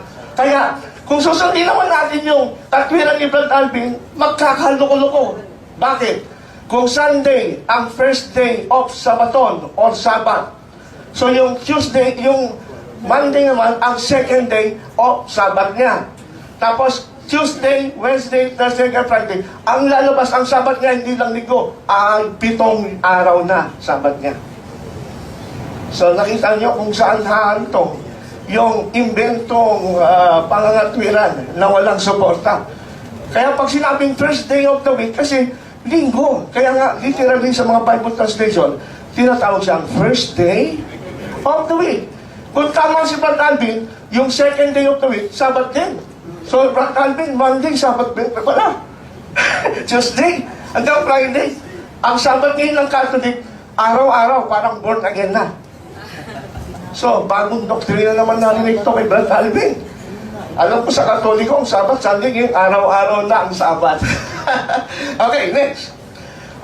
Binanggit ni Colossians 2:16 kanina pero alam nyo, ang Sabat doon ay bahagi ng yearly Sabat, hindi po weekly Sabat ng 10 Commandments ang tinutukoy doon. Ngayon, yung Revelations 1:10, Lord's Day. Lord's Day. Hindi rin po linggo yun. Anong ginamit niya? Hocus pocus, word study, according to ganitong word. Ang dali lang mga kapatid para malaman nyo kung ano yung totoong Lord's Day. Hindi kailangan ng hocus pocus. Punta lang kayo doon sa ginagamit ni Brad Alvin, Isaiah 58:13. Ang sabi ng Panginoon, inyong ipangilin ang aking Sabat na aking araw. My holy day. Amen. So, siya, wala kasi siyang mabasa sa Bible na Holy Day ang Sunday. Kaya gumamit siya ng mga hokus-pokus. Next. Spirit of prophecy. Person daw. Kaya nung tinanong ko siya kanina, dami rin hokus-pokus kasi siguro naalala niya. At sinundan natin yung verse na binasa niya sa 1 Peter 1:11. Hindi naman Spirit of prophecy ang nakasulat dun eh. Spirit of Christ. Kaya pinalusot na lang niya, Holy Spirit yun. Pero, pag binasa natin yung verse na yun, sa Revelation 12, it is talking about the spirit of prophecy. Sa ibang translation, in fact, meron sa Living Bible, for the testimony of Jesus is the essence of prophecy. Sa mga tweet, it is not a person, but the essence of prophecy. No? Kaya pag binasa niyo yung Revelation 22, verse 8, sabi niya nun, pumunta ka Juan sa iyong mga kapatid na nanghahawakan sa espiritu ni Kristo o spirit of prophecy, yung iyong mga kapatid na mga propeta. Propeta yun eh. Tumutukoy sa gawain ng propeta. Babae daw si Ellen White na propeta. Meron naman babaeng propeta. Basahin mo lang yung Joel 2:28, bubuhos ko ang aking espiritu. Makakakita ng pangitain ang mga lalaki at mga babae. Kaya dyan sa bagay niyan, mga kapatid, makikita natin, no? Mahirap mag-focus-focus. We have to stick to what the Bible is saying. So thank you very much and happy Sunday. Brother Ronald and Brother Alvin. Ngayon po, time for question and answer. Gusto ko po kayong bigyan ng mga paalala sa ating pong pagtatanong. Tayo po ay hanggang alas 4 lang. Dahil dapat po, ibibigay yung time na 1 hour sa inyo. Kaya lang po, dahil po may sana 9, kaya lang nag-start tayo ng 10. Na-late po tayo kasi hanggang 4 lang po talaga tayo dito. So meron tayong more than 30 minutes para sa ating pagtatanong. Now, since marami-rami po tayo dito, pwedeng lahat magtanong, pwedeng marami magtanong, pwedeng kaunti. So sa mga magtatanong po, bibigyan po namin kayo ng pagkakataon na mag-limit ng tanong ninyo hanggang 2. Okay? Kung konti man ang magtanong, balik na lang kayo sunod. Kung wala pa talaga magtatanong, pwede kayong bumalik. Pero kung marami magtatanong, lilimit lang sa 2 tanong. Sa pagtatanong po, pwede nyo pong i-quote yung mga presenter natin sa kanila pong sinabi, pero wag ho kayong sasagot ng sarili ninyong tanong. Wag ninyong ika-counter yung kanilang sinabi. Hayaan po natin silang sumagot doon po sa tanong ninyo. Wag po ninyong didibatiin. Kung hindi nyo po gusto pag di ko kayo satisfied sa sagot po nila, pabayaan na po natin at tuloy na lang po natin yung pag-aaral para sa po kanilang mga ibinibigay na sagot sa atin. So maliwanag po sa mga magtatanong kasi time na po ito para sa audience participation. We'll give you time to ask questions. Sana po masunod yung ganung mga paalala natin. And then, pag magtatanong kayo, pwede nyo sabihin na i-address yung tanong kanino, either kay Brother Alvin or Brother Rod. Okay po? So, liwanag po tayong lahat. Limit your questions lang sa 2. Pagka wala na talaga magtatanong mamaya, if we still have time, pwede po namin kayong bigyan ng time para magtanong. Okay, sino po unang gustong magtanong? Lolo, yeah. Sige po. Siguro, I think,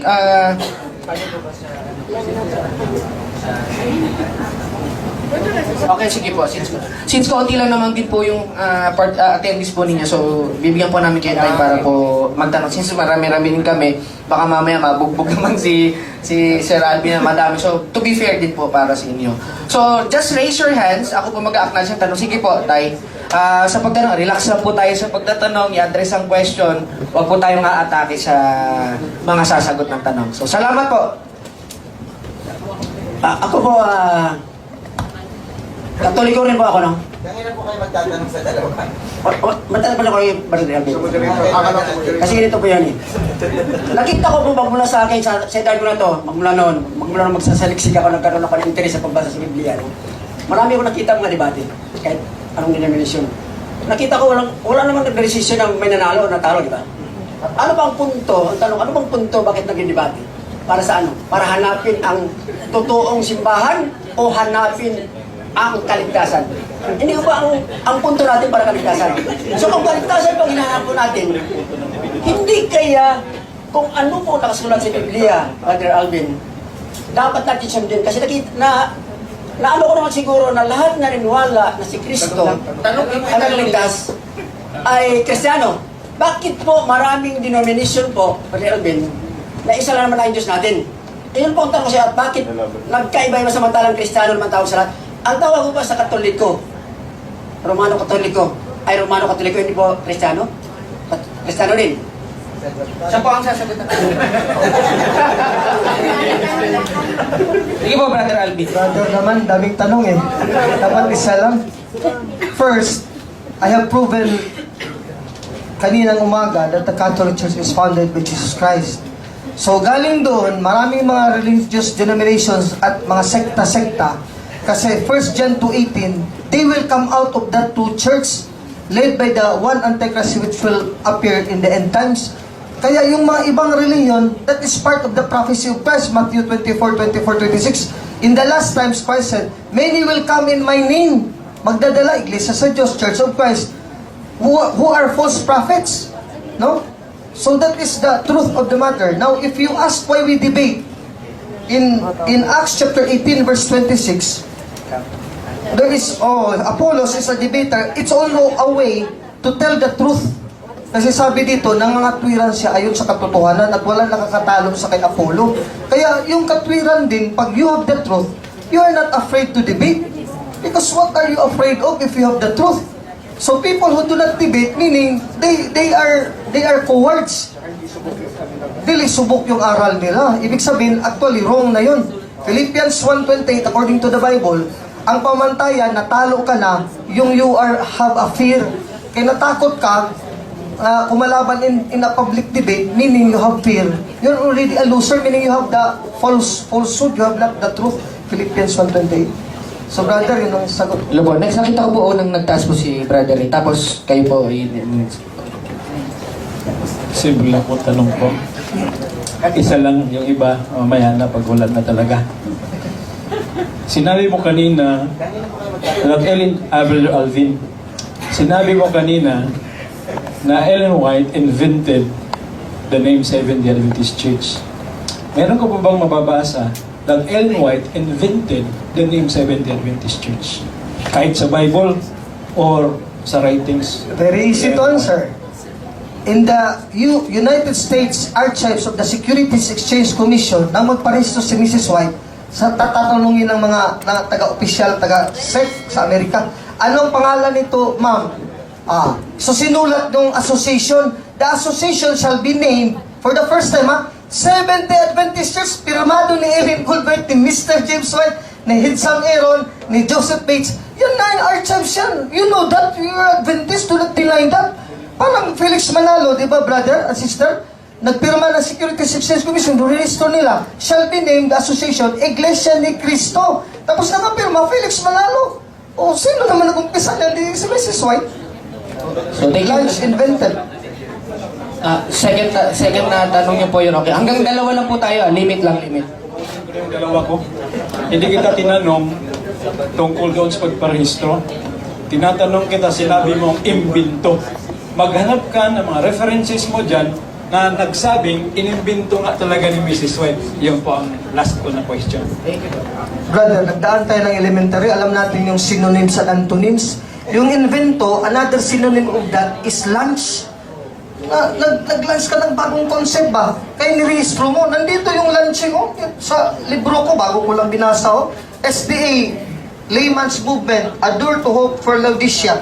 Sabi dito, nakapaliwanag naman. With the failure of the Second Advent to materialize in 1844, Mrs. Ellen G. White, in association with other founders, launched the Seventh-day Adventist denomination. Kaya ang pag-imbento ng pangalan, kasama na ng pag-lunch. Pwede ba mag-lunch na walang imbento ng pangalan? Ay nako, very simple logic, brother. Actually, kanina pa nasagot na kita eh. So, thank you po. Maganda po yun. After quoting what he has said, then go directly to the question. Sige po. Kanina ka magtatanong. Kay Brother Alvin po. Magandang hapon. Okay, magandang hapon po. So, sabi niyo po kanina, ipinagkikita niya na kung ano yung ugat, yun din yung magiging sanga-sanga, which is kaya nga ang claim niyo is false prophet sa Ellen G. White. So, ang question ko po, kung si Peter ang ugat, bakit po na may asawa, bakit po yung mga sanga-sanga, which is yung mga bishop, mga pope, is walang asawa? So, paano po nangyari yun? Kung ang ugat nila yung may asawa, bakit yung mga naging sanga-sanga nila, walang asawa? Sister, I beg to your kind indulgence, yung marriage or not being married, celibacy, is not part of false doctrine. Pwede naman mag-asawa o hindi, di ba? Wala namang debate dyan. Sabadista nga kayo, si Mrs. West, sabi ng libro niya, Counsels to the Church, mas maigi na hindi na kayo mag-asawa kasi babalik na si Kristo. Ibig sabihin, aral na mali yan. Si Brother Donald, may asawa, kayo may asawa rin. So it's not a point about false teaching. Yung Isaiah 9:15-16, yun ang pamantayan ko kay Mrs. White. William Miller is a false prophet. We know for it. Birth disappointment in 1844. So, daughter of faith niya, si Mrs. Ellen White, kahit hindi pa proclaim na propeta. So, anak siya ni William Miller na false prophet. A false prophet, according to Isaiah 9:15-16, cannot be that if the head is a false prophet, if the father is a false prophet, the children are also false prophets. Mangitlog din at mga anak ng bulaang propeta. Proverbs 29. Okay po, ang next question natin, follow up. Last mo muna yan, ha?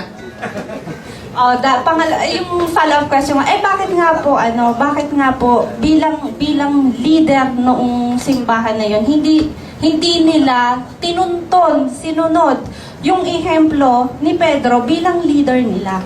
Actually, sister, there is still a greater leader than Peter, and it is Christ. Christ is really the first example. Kaya ang simbahan later on, they meditate, mas maganda para mainam kung single ka serving the Lord. Paul even said, 1 Corinthians 7:27, if you are married when you are called the Lord, do not separate from your wife or husband. But if you are called that you are single, do not seek a wife. That is a command. Kaya yun ang na-meditate ni Peter, later ng mga Pope. Sister, wala nang subject to false teaching or doctrine yung married or not married. Wala naman po.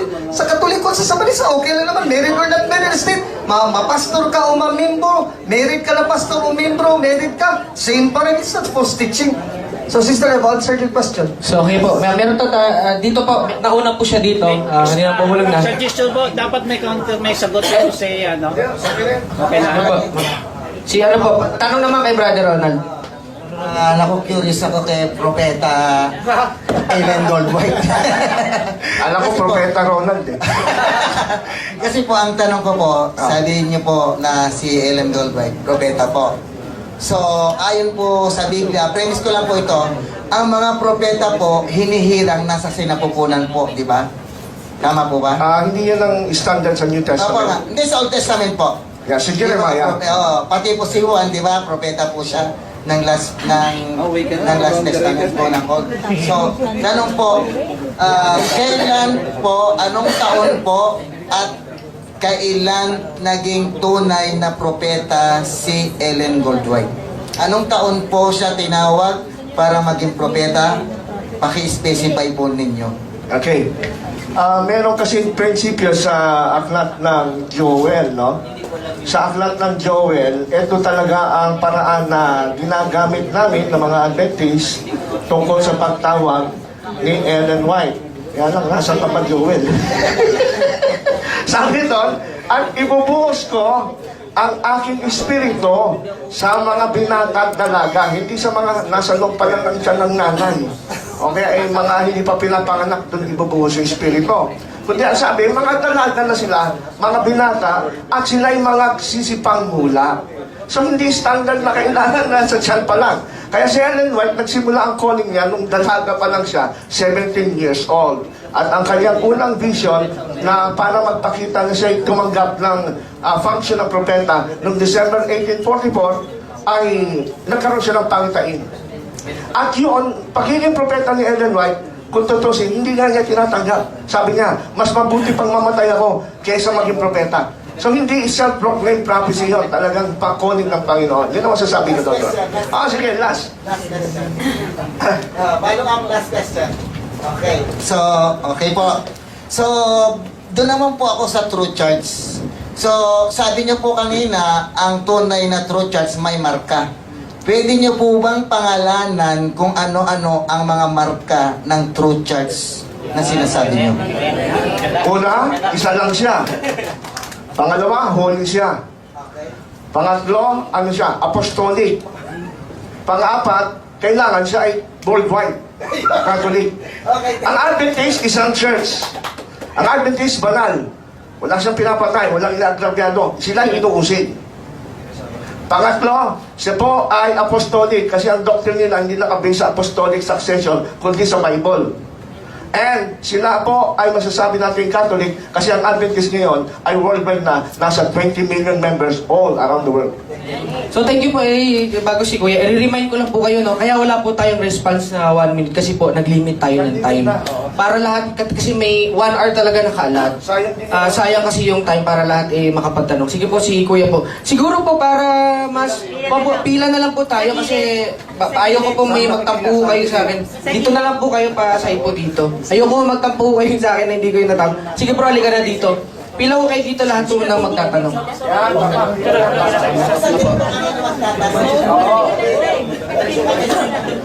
Okay, Brother Alvin. Tanong ko lang. Brother Alvin. Brother Alvin, tanong ko lang, since na pag-usapan natin ay tunay na church, di ba? Ayon sa kay Brother Ronald, ang tunay na church ay binibase to sa turo. Tapos, wala tayong mabibase na magtatawag na tunay na church kung ibig sabihin na hindi nababatay doon na kung may babasa sa Bible. Ang tanong ko lang po, dito sa Revelation 12 verse 17, doon sa sabi na nagalit ang dragon sa babae at umalis upang bumaka sa nalabi. Kaniyang binhi na siyang nagsisitupad ng mga utos ng Diyos at may patutuo ni Jesus. So, ang ibig sabihin kung kayo po ang pinapatungkulan nito na totoong church, kasi ayon sa kay Brother Ronald, ay dapat ang tunay na church ay sumusunod doon sa utos na Diyos at sa turo. Paano nyo po mapatunayan na kayo po ito ang tunay na church? Number 1, doctrinally. Kasi the doctrine of the church founded by Christ is the doctrine of the indefectibility and indestructibility of the church he founded. Matthew 16:18. Even the gates of hell cannot prevail against you, and it will be with Christ always. Matthew 28:20. That is a doctrine of the church found in the Bible, na talagang nandyan ang iglesia hanggang sa katapusan.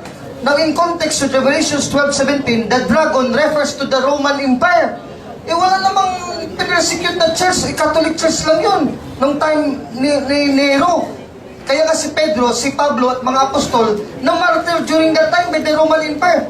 Ano ang dragon dito? Ang dragon dito is the papacy? No. When did we persecute the Seventh Adventists? In 1963? No.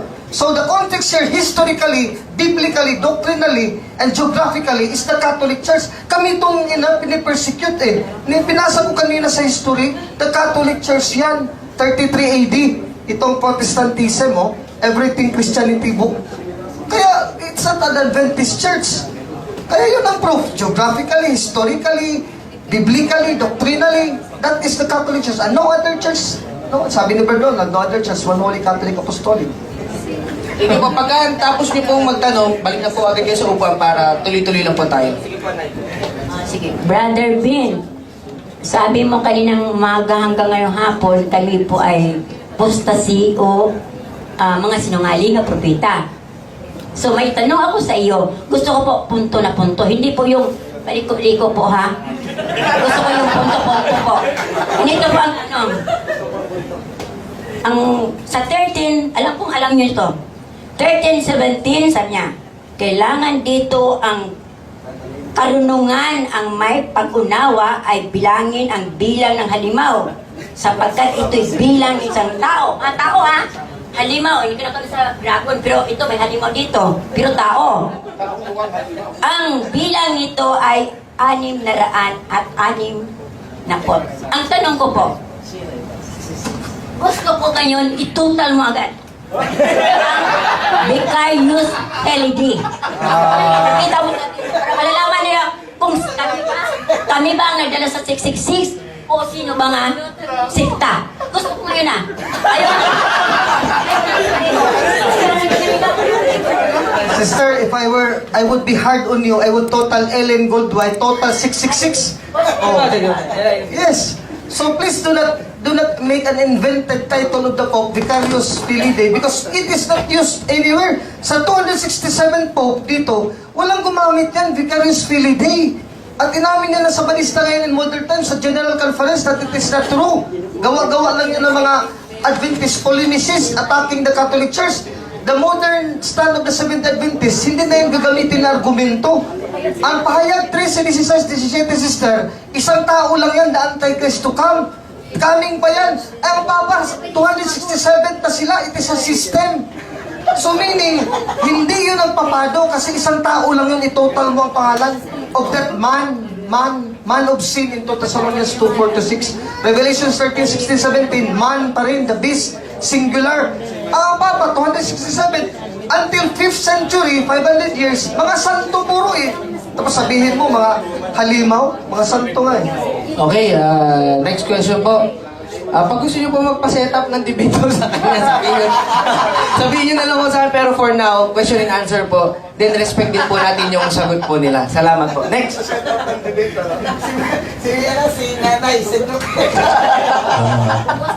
Maayong hapon, Brother Alvin.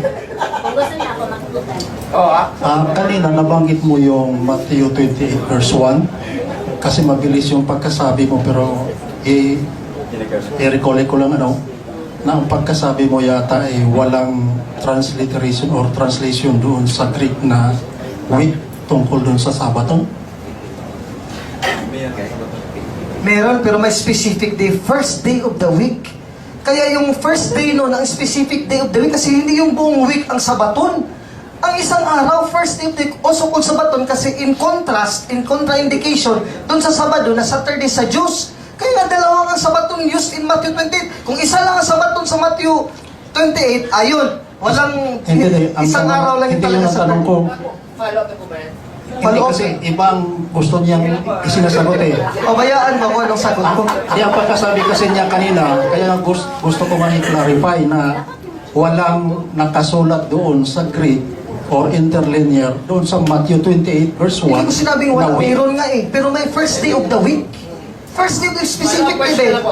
Sige. May iba tayong question. Ano bang manuscript ang pinagbasihan ninyo na nabanggit pa talaga ni Hesus Kristo? Kasi sa mga debate sa Bisaya, ito ginagamit ninyo, Matthew 16-18 eh. Na may nagtanong doon na kung mabasa ninyo yung Roman Catholic Apostolic Church sa Matthew 16-18, talo na yung kalaban. Oh. Ganon yun. So ang tanong ko, nabanggit ba talaga yung honesty lang ng pagkasunod, nabanggit ba talaga ni Hesus Kristo? Okay, i-reserve ko sa inyo, kailangan follow up na ito eh. Nabanggit ba talaga ni Hesus Kristo na I will build my Roman, ano bang tamang pagkasulat? My Roman Catholic Apostolic Church. Ano pong klaseng manuscript yun? Actually, wala yun. Okay. If you answer as if you are a Catholic who claims that is not a true translation or even from the original manuscripts, that is already an added translation. So mali na yung binasa ni Talibong doon nung nakadebate sila si Ramil Parba. Actually, based on the context of the whole Bible, it can also be defended because in Acts 9:31 in the Greek, Ecclesias Catholis. Kaya pwede, yung tinatag doon, Ecclesias Catholis talaga yun. Hindi yan pwede si Adventist. Babalik ako doon sa original na tanong ko. Pero nabanggit pa talaga o hindi yung Roman Catholic ni Hesus Kristo noong sinabi niya na I will build my church? Sinagot na kita, hindi nga nabanggit doon sa original. Okay, pero in context with the whole Bible, ang nabanggit sa Acts 9:31, Ecclesias Catholis, Catholic Church, hindi Seventh Adventist Church, sa inspired Bible. Pwede ko kayong bumalik para mabilisan tayo. Pwede ko kayong mag-word. Dalawa po yung tanong ko, brother. Sinabi niyo po kasi kanina, yung Sabat, linggo na. Po. Kung yung tanong ko po, kung linggo na po ang Sabat sa Pasyong Mahal, bakit po ang nakalagay dito ay anin ko na lang natalimahin at ang Sabado'y ipangilin. Bakit po hindi linggo? Ang context niya ng sabi ng pare sa Pasyon de Candaba, sa mga Hudyo na ipangilin ng Sabado. Hindi naman sinabi sa Kristiyano ipangilin Sabado eh. Pasyon Candaba yan eh.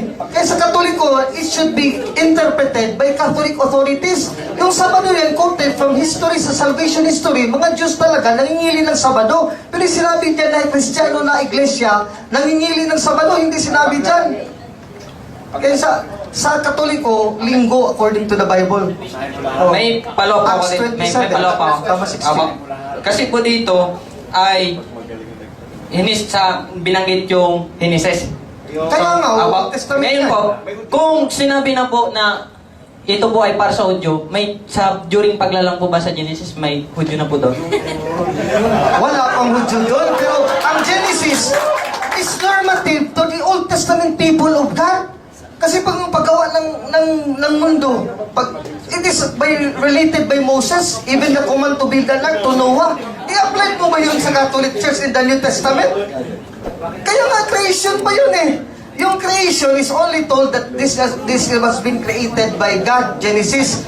Even in chapter 2, verse 1 to 3, nangili ng Diyos, He rested, but He did not say, Moses did not say in Genesis 2:3, nangili ng Diyos ng 7th-day Sabbath. Walang Sabbath dun, rest dun. In the Greek, katapuesis, meaning rest lang. Hindi sinabi na Sabbath. Yung 7th day, hindi sinabi na Sabbath yun, rest. God rested. Hindi, God made it a Sabbath day. Okay, next po. Kung gusto niyo po magtanong, ikot lang po kayo dito. Pag hindi po kayo pila lang ulit kayo. Wala pa naman napila eh. Sige po, 2 questions lang po Magandang hapon, Brother Elben. Good afternoon, brother. Sabi mo kasi kanina na ang Lord's Day ay linggo na. May mababasa po ba kayo na talata sa Biblia na iniutos ni Kristo o lumabas mismo sa bibig ni Kristo na ipangili ng araw ng linggo? Si Pablo, sabi niya, always mentioning first day of the week, Acts 27, tapos unang Korinto 16, 1, 2. Sa unang Korinto 14:37, sabi ni Pablo, lahat ng sinulat ko, pawang mga utos ni Kristo. Kaya pagpangili ng first day, nag-ano sila ng tinapay, Acts 27, utos na rin yun ni Kristo. Yung nagkatusan sa bagong tipan, unang Korinto 5, 6-8, we now celebrate the new feast, not with the old leaven of the Old Testament, but the new feast of purity, about the bread of purity. Yun si Kristo, yung bread of purity, the bread that came down from heaven. That is the Eucharist. When did the first Christians celebrate the Eucharist? They never celebrated the Eucharist on Saturday, whole morning and whole day. Always, the Eucharist is celebrated always on a Sunday, the first day of the week. Christ instituted Luke 24:30-35. Nag-ano siya ng tinapay, nag-Eucharistia siya, pinakommunion ng mga tao, linggo ng pagkabuhay niyang muli. Follow up yan, last question. Sinabi ba sa Biblia po ba na ipangili ng araw ng linggo? Yun na nga ang sagot ko sa iyo. Kasi utos eh. Sabi ni Pablo, o itong pangilin ha, unang Korinto 5, 6-8, ipapangilin na natin ngayon, hindi na sa luma na libadura, kundi sa bago na. Ang bago that the pure bread that is Christ, yun ang utos pangilin. Ano yung bagong bread? Yung Eucharist. Kailan sila naggawa ng Eucharist? Ng Misa. Acts 27, always on a Sunday, first day, wala na Saturday. Breaking of the bread. Makabasa ka ba dyan? Inutos breaking of the bread on Saturday? Wala sa Bible yan eh. Kaya lang gumawa dyan. Kay Dr. Yan naman. Salamat. Ay, salamat naman. Ang tawag ko kay Napansin kita kaibigan mo. ko sa Facebook si Dr. First time. Okay. So, ang tanong ko sa iyo do, kasi sabi mo kino-quote mo yung prophecy ni Joel, no? Tinawag yung mga kalalakihan at mga kababaihan. At doon mo kinonect si Ellen Goldwhite. Ang tanong ko sa iyo, Doc, doon sa Old Testament at sa New Testament, meron bang nakabatay, nakasaad doon, nakasama si Ellen sa pagtawag? At saan sa apostolic tradition, sa biblical, kung hindi sa reference or historical, na may tumawag kay Ellen, na may connection kay Kristo at sa mga apostoles niya? Okay, so ang unang tanong, anong basis sa Old Testament ng pagtawag kay Ellen White? So, yung Joel is part of the Old Testament, so isa yon sa ginagamit natin. Okay, and marami pang mga talata sa Kawikaan na nagpapakita ng kahalagahan ng propeta. Sabi sa Kawikaan, kapag walang pangitain, ang bayan ay naliligaw. So, ang function kasi ng prophet, based sa 1 Corinthians 14:3, Siya ay nag-aaliw, nagtuturo, at nagtumutulong para tumibay ang pananampalataya. Walang function ng prophet na sa New Testament para magturo ng bagong aral. Kaya kami, bago namin tanggapin lahat ng sinasabi ni Ellen White, sinusukat muna namin from the Bible kung approved ba o hindi. Yan ang pagkakaiba ng ministry ng prophet sa New Testament. Sa Old Testament, hindi. Thus says the Lord eh. Sa New Testament, pwede na siyang hatulan kung tama ba sinasabi niya patay sa sinabi ng mga previous prophets. So masasabi ko, ang pagkapropeta ni Ellen White, hindi kapantay siya ni Jeremias, hindi siya kapantay ni Jeremiah, Ezekiel, Daniel, hindi siya kapantay ng mga prophet na yun. Yan. Siya ay propeta ng New Testament, kagaya lang nila Agabus, if you know about Agabus. Sabi ni Pablo, pupunta ako sa Jerusalem, pero sabi ni Agabus, huwag kang pumunta sapagkat ikaw ay papatayin. Pero anong ginawa ni Pablo? Ako'y apostol. Tumuloy siya. Ni-reject niya yung sinabi ng prophet. So kasi nga, nagkamali ng interpretation si Agabus na hindi naman intention ng Holy Spirit na pigilan si Pablo. Okay, so kami naniniwala, mas mataas pa rin ang authority ng prophet sa New Testament kaysa sa prophetic ministry ni Ellen White. Hindi siya Follow up daw po. Doon naman tayo sa New Testament, no, at saka sa historical background. May categorical ba doon na may tumawag kay Ellen? Sa New Testament? Opo. O kaya sa reference po, sa general references, may categorical ba doon tao na tumawag kay Ellen na magiging propeta? Meron sa Revelation 12:17 na yung last day church o yung panghuling panahong iglesia sa huling araw, ay tatawagin ng Panginoon, maglalagay siya ng propeta through the spirit of prophecy. At yan po ay walang ibang kinatuparan. Natupad kasi yan sa aming pag-aaral. After 1798, ay babangon itong last day church na ito. And it so happened na during that time ay nabuhay si Ellen White at kasama siya doon. Yun ang amin pong magagamit na patotoo. Okay, thank you po. Next question. Pwede po kayong umulit. Ikot po ulit kayo. Konti pa lang. Meron pa tayong 10 minutes more para sa question and answer. For Sir Alvin po. Sabi niyo po kanina, ang Antichrist ba or yung man of sin ay lalabas sa huling araw pa. Yung 666. Pero sabi mo rin kanina, ang Adventist ay bahagi na ng Antichrist. Ibig sabihin po ba, ngayon na po ba ay huling araw? Pangalawang tanong ko po, sino po yung man of sin? Ano ba ito? Organization ba ito? Tao lang? At paano po siya nasasabi natin na siya itong man of sin? Yun lang po. Okay, very good question. Ang Antichrist talaga is anti-Messiah. Kasi the Messiah, Christ, is only one Christ who led the whole Christian church, di ba? Si Kristo lang naman talaga ang pinaano natin. We preach Christ. Kaya yung Antichrist, siya din yung puno ng lahat ng mga kaaway ng iglesia. May darating pa yun. Hindi pa dumating yun kasi hindi pa siya namuno ng lahat ng mga kaaway ng iglesia eh. Magkakaiba pa yung mga anak pa niya. Kasi Satan is still spawning. Nagpipili pa si Satan na sino yung taong kasangkapan niya. Pero there will be one person before the coming of Christ. Kasi pag darating ng Antichrist, yun lang talaga would signal the coming back of Christ. Yun ang sabi ni St. Paul in 2 Thessalonians 2:4-6. Kaya para sa amin, hindi yun lang papado. Kasi papado non-existent na yun eh. Matagal na. 267 persons na. Tapos mga banal pa hanggang 5th century. So it cannot be the papal system. It must be somewhere else. Not Catholic. I don't know, a Jew ba or a pagan or an atheist. I did not say Seventh-day Adventist. But I classify the Seventh-day Adventist Church to Ellen Goldwhite as false prophets. Yung lumabas sa simbahan, 1 Thessalonians, Matthew 24:26. You are part of that for us Catholics sa eschatology. So, okay. Pwede po, ano po yung basihan para masabing man of sin? Yung question. Man of sin, it's singular. Kasi yung sin nga, yung gagawin niya, is total apostasy. Kaya lahat ng aral ng iglesia, wala siyang tatanggapin. Kaya hindi yung man of sin, any religion lang, any false religion. Kasi may mga false religion, tinatanggap naman Trinity. Tulad nyo sa Badista, tinatanggap nyo naman Trinity, Divinity of Christ. So hindi kayo, yun talaga ang definitive Antichrist na isang tao na man of sin, hindi galing sa inyo. Mayroon talagang titindig na lahat talaga kalalabanin niya. If you read that verse, 2 Thessalonians 2:3-4, he will attack everything that man sees as God. and He will sit in the temple of God proclaiming Himself to be God. Kaya first, you cannot accuse that with the Catholic Church Papal System. We do not also accuse you the Seventh-day Adventists kasi marami namang tanggap yung tamang aral and we are brothers and sisters as Christians. Okay? Thank you. Next question po. Ang tanong ko lang po, brother, kasi yung 1680 kasi lagi naman ginagamit ng lahat ng mga denomination yun, mga religion eh. Diba? Lahat yan, ginagamit yan. Inaangkin nila yan lahat. Sino ang tama doon? Ngayon, tanong ko, anong ba nakalagay doon? At dito, Pedro, sa bato ito, itatayo ko ang aking iglesia. Nataya. Pag sinabi itatayo natin, natumba. Natumba na siya. So itatayo niya ulit. Kasi nakagulo-gulo yung tayo ng Dark Ages, di ba? Na nagkawatak-watak. So tanong ko, ano pong foundation o ano pa ang reliyon na itatayo ni Kristo ulit na ibabawan niya? Kasi yung sabi na itatayo, kasi in context with the whole Bible, yung Old Testament in Acts 15:16, James referred to the old Israel na nabuwal.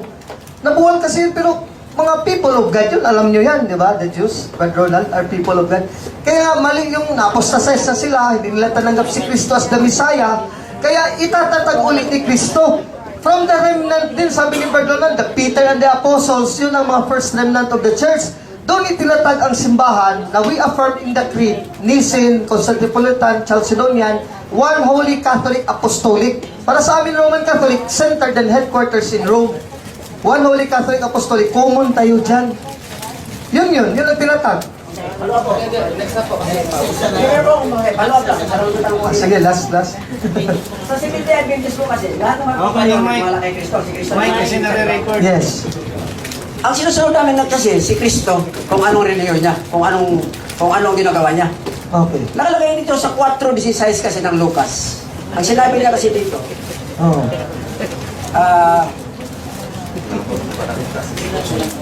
dumating siya sa Nazaret na kanyang nilakhan, siya'y pumasok sa sinaguga ng araw ng Sabat tulad ng kanyang kinagalian at tumindig at siya'y bumabasa. So, ibig sabihin mo lang siya, basta Batista para si Kristo. Pasok siya sa kapatid ng kanyang kinagalian. Ayun ang tanong mo. Actually, Seventh-day Adventist for us Catholics is reading too much in Luke 4:16. Why in context of the whole Gospel of Luke, in Luke 22:53, sabi ni Kristo, araw-araw ako, nagtuturo ako sa templo at naroon din kayo. Meaning, hindi lang pala sa Sabat siya pumasok, nagtuturo araw-araw. Ibig sabihin, araw-araw nangingilin ba? Kung nangingilin ba si Kristo, it would be indicated kasi yung si Mama Mary and other Christians in Luke 22 pa rin, Luke 23, they rested based on the commandment sinabi. Kaya nangilin sila ng Sabado. Pero ng Luke 4:16, hindi sinabi na nangilin si Kristo. Dapat indicate yun. Kaya you are reading too much in the verse that does not tell that Christ really keeps Saturday, Sabbath of the Jews. The best that we can do is that Christ taught on the Sabbath. No? He is teaching on the Sabbath, Luke 22:53. So 6 minutes na lang po tayo. Bilisan lang po natin yung sa tatanong. 6 minutes na lang po tayo. Mayroon po akong itatanong. No? Ang sabi niyo kasi na ang dapat na natin yung sundin na Sabat, Linggo.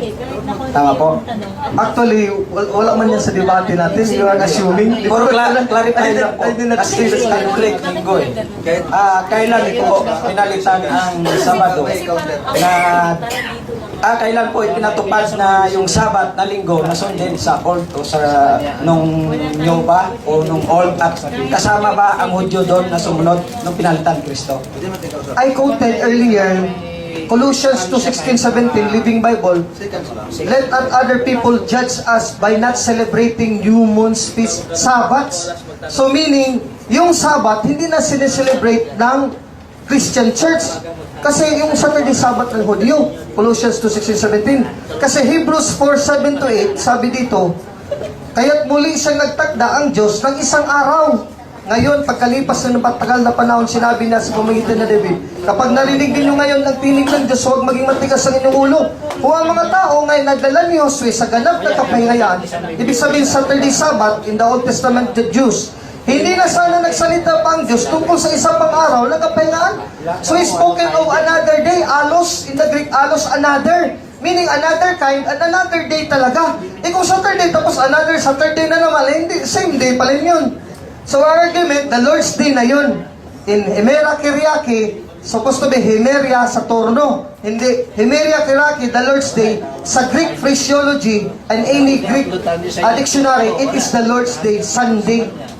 Araw ng Panginoon, Sunday. Revelations 1:10. Yun ang paninindigan ng Simbahan Katoliko, Sunday ng Lord's Day. Okay po, pinakalas na lang natin yung sa dulo. Wala na pong magtatanong po. Last kasi 5 minutes na lang po tayo. Nabanggit niyo po kasi kanina, brother, na go and baptize. Yes. Opo. Yung tanong ko po, brother, bakit po yung Catholic kapag nagbabaptize, yung wisik lang, hindi po lubog? Actually, valid naman ang lubog sa amin. Actually, may mga proselytes na mag-convert sa Catholic Church, sa mga Jews in Israel. Linulubog sila sa Jordan River, sa Catholic Church doon. I have that picture, hindi ko lang nadala ngayon.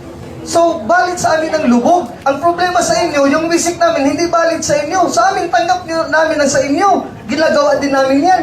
Kung sa gusto. Kasi may mga gusto silang mabaptize na ilubog. Okay din ang parispis na kung gusto mo. So, it's not an error for Catholics na ilubog ka sa bautismo. Ang problema namin Katoliko, kaya yung wisik, nasabi ni Pedro, Acts 2:38-39, it will be poured. Acts 2:17, I poured of the Holy Spirit, pouring of water din, tulad ni Moses in the Old Testament. Hindi nyo tanggap yung rantiso. It is a type of baptism also that the Seventh Adventists do not accept, or also the Baptist Church. By the way, I would like to point out na it is true in Isaiah 58:13 that the Sabbath sa Saturday in the Old Testament is the Lord's Day also. Hindi sinabi ng Katoliko yung Sabbath ng Hudiyo, ninyo, ng Sabadista, it's not the Lord's Day in the Old Testament. Yes, it is also the Lord's Day. But what the point is, in the New Testament, the Lord's Day, Revelations 1:10, walang translation, kahit anong translation, Saturday yung Revelations 1:10, lahat Sunday talaga yung Lord's Day. Ay, napapahinga si brother eh. May brother naman ako magtatanong. Sige, kay brother. Isa lang to. So, nabanggit nyo po yung remnant church. Yes, sa Old Testament. So, pag kinagalog po siguro natin yung remnant, kung hindi ako nagkakamali, mga nalabi. Nalabi, opo. So, kung may nalabi pala, bakit po doon sa Daniel 2:44, magtatayo pa uli ang Diyos ng kaharian na lalaganap sa buong daigdig at mananatili magpakailanman? Sa understanding ng mga early commentators, yung bato na yon, hindi church yon. Yun po yung second coming na ni Jesus. Hindi, Daniel 2:44. Yun na yun. Yun na yun. Oh, Daniel 2:44. Hindi namin in-interpret yung bato ng yun, church. Kaya iyon po ay yung second coming na ni Jesus Christ. In parallel with Daniel 7, Daniel 8, ang laging climax second coming, hindi pagtatayo ng church. Ito namin ibinibase yun. Thank you. Good afternoon po. Para po kay Brother Alvin. Madali lang po tong question ko. Bali, meron po kaming Ellen G. White, tapos meron po kayong bagong saint na si Saint Calungsod. Bali, ano po ba yung basihan nyo para maging santo ang isang tao? Okay, very good question. That's a question of inquiry. Oh, yes. We canonize saints because of this. According to the Bible, Hebrews 12:14, a person should live a very holy life to see God.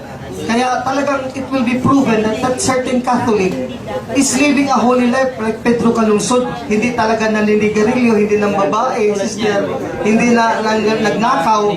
So he's really a saint.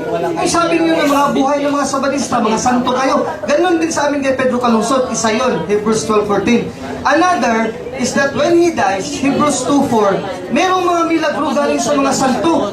Kasi we believe in the Old Testament nga, 2 Kings 13:20-21, si Elijah, who is a very great saint and prophet of God, nagmilagro. Yung patay na nadapis lang sa libing niya, nabuhay, na mag-uli. So yung santo namin, kahit patay na, doon na sa langit ang kanilang kaluluwa, Revelation 6:9-10, nagmimilagro pa rin dito, so that's another point. And then the third point is that it should be declared by the church. Hebrews 2:11-12, sabi ni San Pablo sa Hebreo, ang isa lang ang nagpapabanal sa lahat ang Ama. Pero sa iglesia, ipapaalam at kakartahan ng kanta yung mga santo, mga banal sa iglesia, kaya makilala mo yun.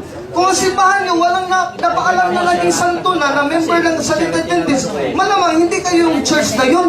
Isa Catholic, in every generation, meron talagang santo, maalam talaga natin. Matthew 16:19, I will give you the keys of the kingdom of heaven. Whatever you bound on earth shall be bound in heaven. Whatever you declare loose on earth shall be loose in heaven. Kaya pag diniklara ng Papa, because he is infallible, also proving that the saint has lived a holy life, tapos he has also miracles after death, is proclaimed to as a saint na talaga. So maraming batayan, puro biblical yan. Hebrews 12:14, Hebrews 2:10 to 12, Matthew 16:18-19, Matthew 18:18, and many more verses. Masadala natin si Aaron Goldberg sa room, papakanonize natin. Pwede, mabait naman si Mrs. White. Kay Brother Alvin Balit, Brother Alvin, naniniwala kasi ako na Seventh Day Adventist ng huling binhi. Okay, the Reverend Church. Yes, I respect your Kung sa yung palagay, kasi kung yan ang totoo na church para sa inyo, bakit kung sa pag-utos ay malinaw para sa aking pananaw na nilalabag po doon sa kalawang utos na dapat huwag tayo magkaroon ng anumang rebulto. Pagpasok, kasi ang asawa ko dati, Katolik, nung pagpapasok pa lang, marami na pong mga rebulto. Ito ba anong stand nyo po kung talagang tunay? Dapat kung ang tunay na ano, ay wala po tayong mga rebulto. Very good question. Actually, sino naman talaga ang bumilang sa 10 utos? Kasi yung 10 utos, kayo rin lang ang bumilang na ang unang utos, huwag kang magkaroon ng ibang Diyos. Tapos number 2 na agad yung mga rebulto. Hindi sinabi doon, number 2 yun eh. Actually, before the Seventh-day Adventist came, nagkaisa lahat ng Christian Church, Lutheran, Calvinistic, na yung rebulto, under yun sa first command. Under yun sa first command. Ibig sabihin, for 1863 years, wala nakapansin noon. Grabe naman. Oy, Brad, we should not believe that. Kaya tama sa Katoliko, even my uncle who is an Adventist, sabi, Brad Alvin, malapit lang talaga tayo ang simbahang Katoliko at sa Badista dahil alam namin, nakaukit sa simbahan yung 10 utos, na doon pa rin yung huwag kang magkaroon ng ibang Diyos. Kung tinanggal ngayon, ay binago na namin. Kasi yung rebulto, brother, I will tell you honestly sa katekism namin, according to the scriptures in Hebrews 9:21, ginamit sa pagsamba. For example, ang kalabaw ginamit sa pag-araro ng lupa. Hindi yung kalabaw ang inararo mismo. Gamit lang yun para pag-araro. Yun rin ang rebulto, ginamit sa pagsamba sa Diyos. Hindi sinamba mismo rebulto. Walang Katolikong tubo yung plastic at porsilanan. Sinamba bilang Diyos na si Kristo. Walang ganyan sa katekism. Okay, salamat. Palakpakan naman po natin. Salamat po. Due to time constraints po, hindi po natin lahat kasi yung mga bagay na in-expect po ninyo kasi very limited lang po yung time. Actually, kinakalculate po namin yung time kasi nag-extend na po tayo actually. Kinakalculate po namin yung time kung gagawin po namin yung iba na in-expect po ninyo. Mabibitit po talaga tayo sa oras, susobra po talaga tayo sa panahon. Well, gusto po namin kayong pasalamatan sa lahat.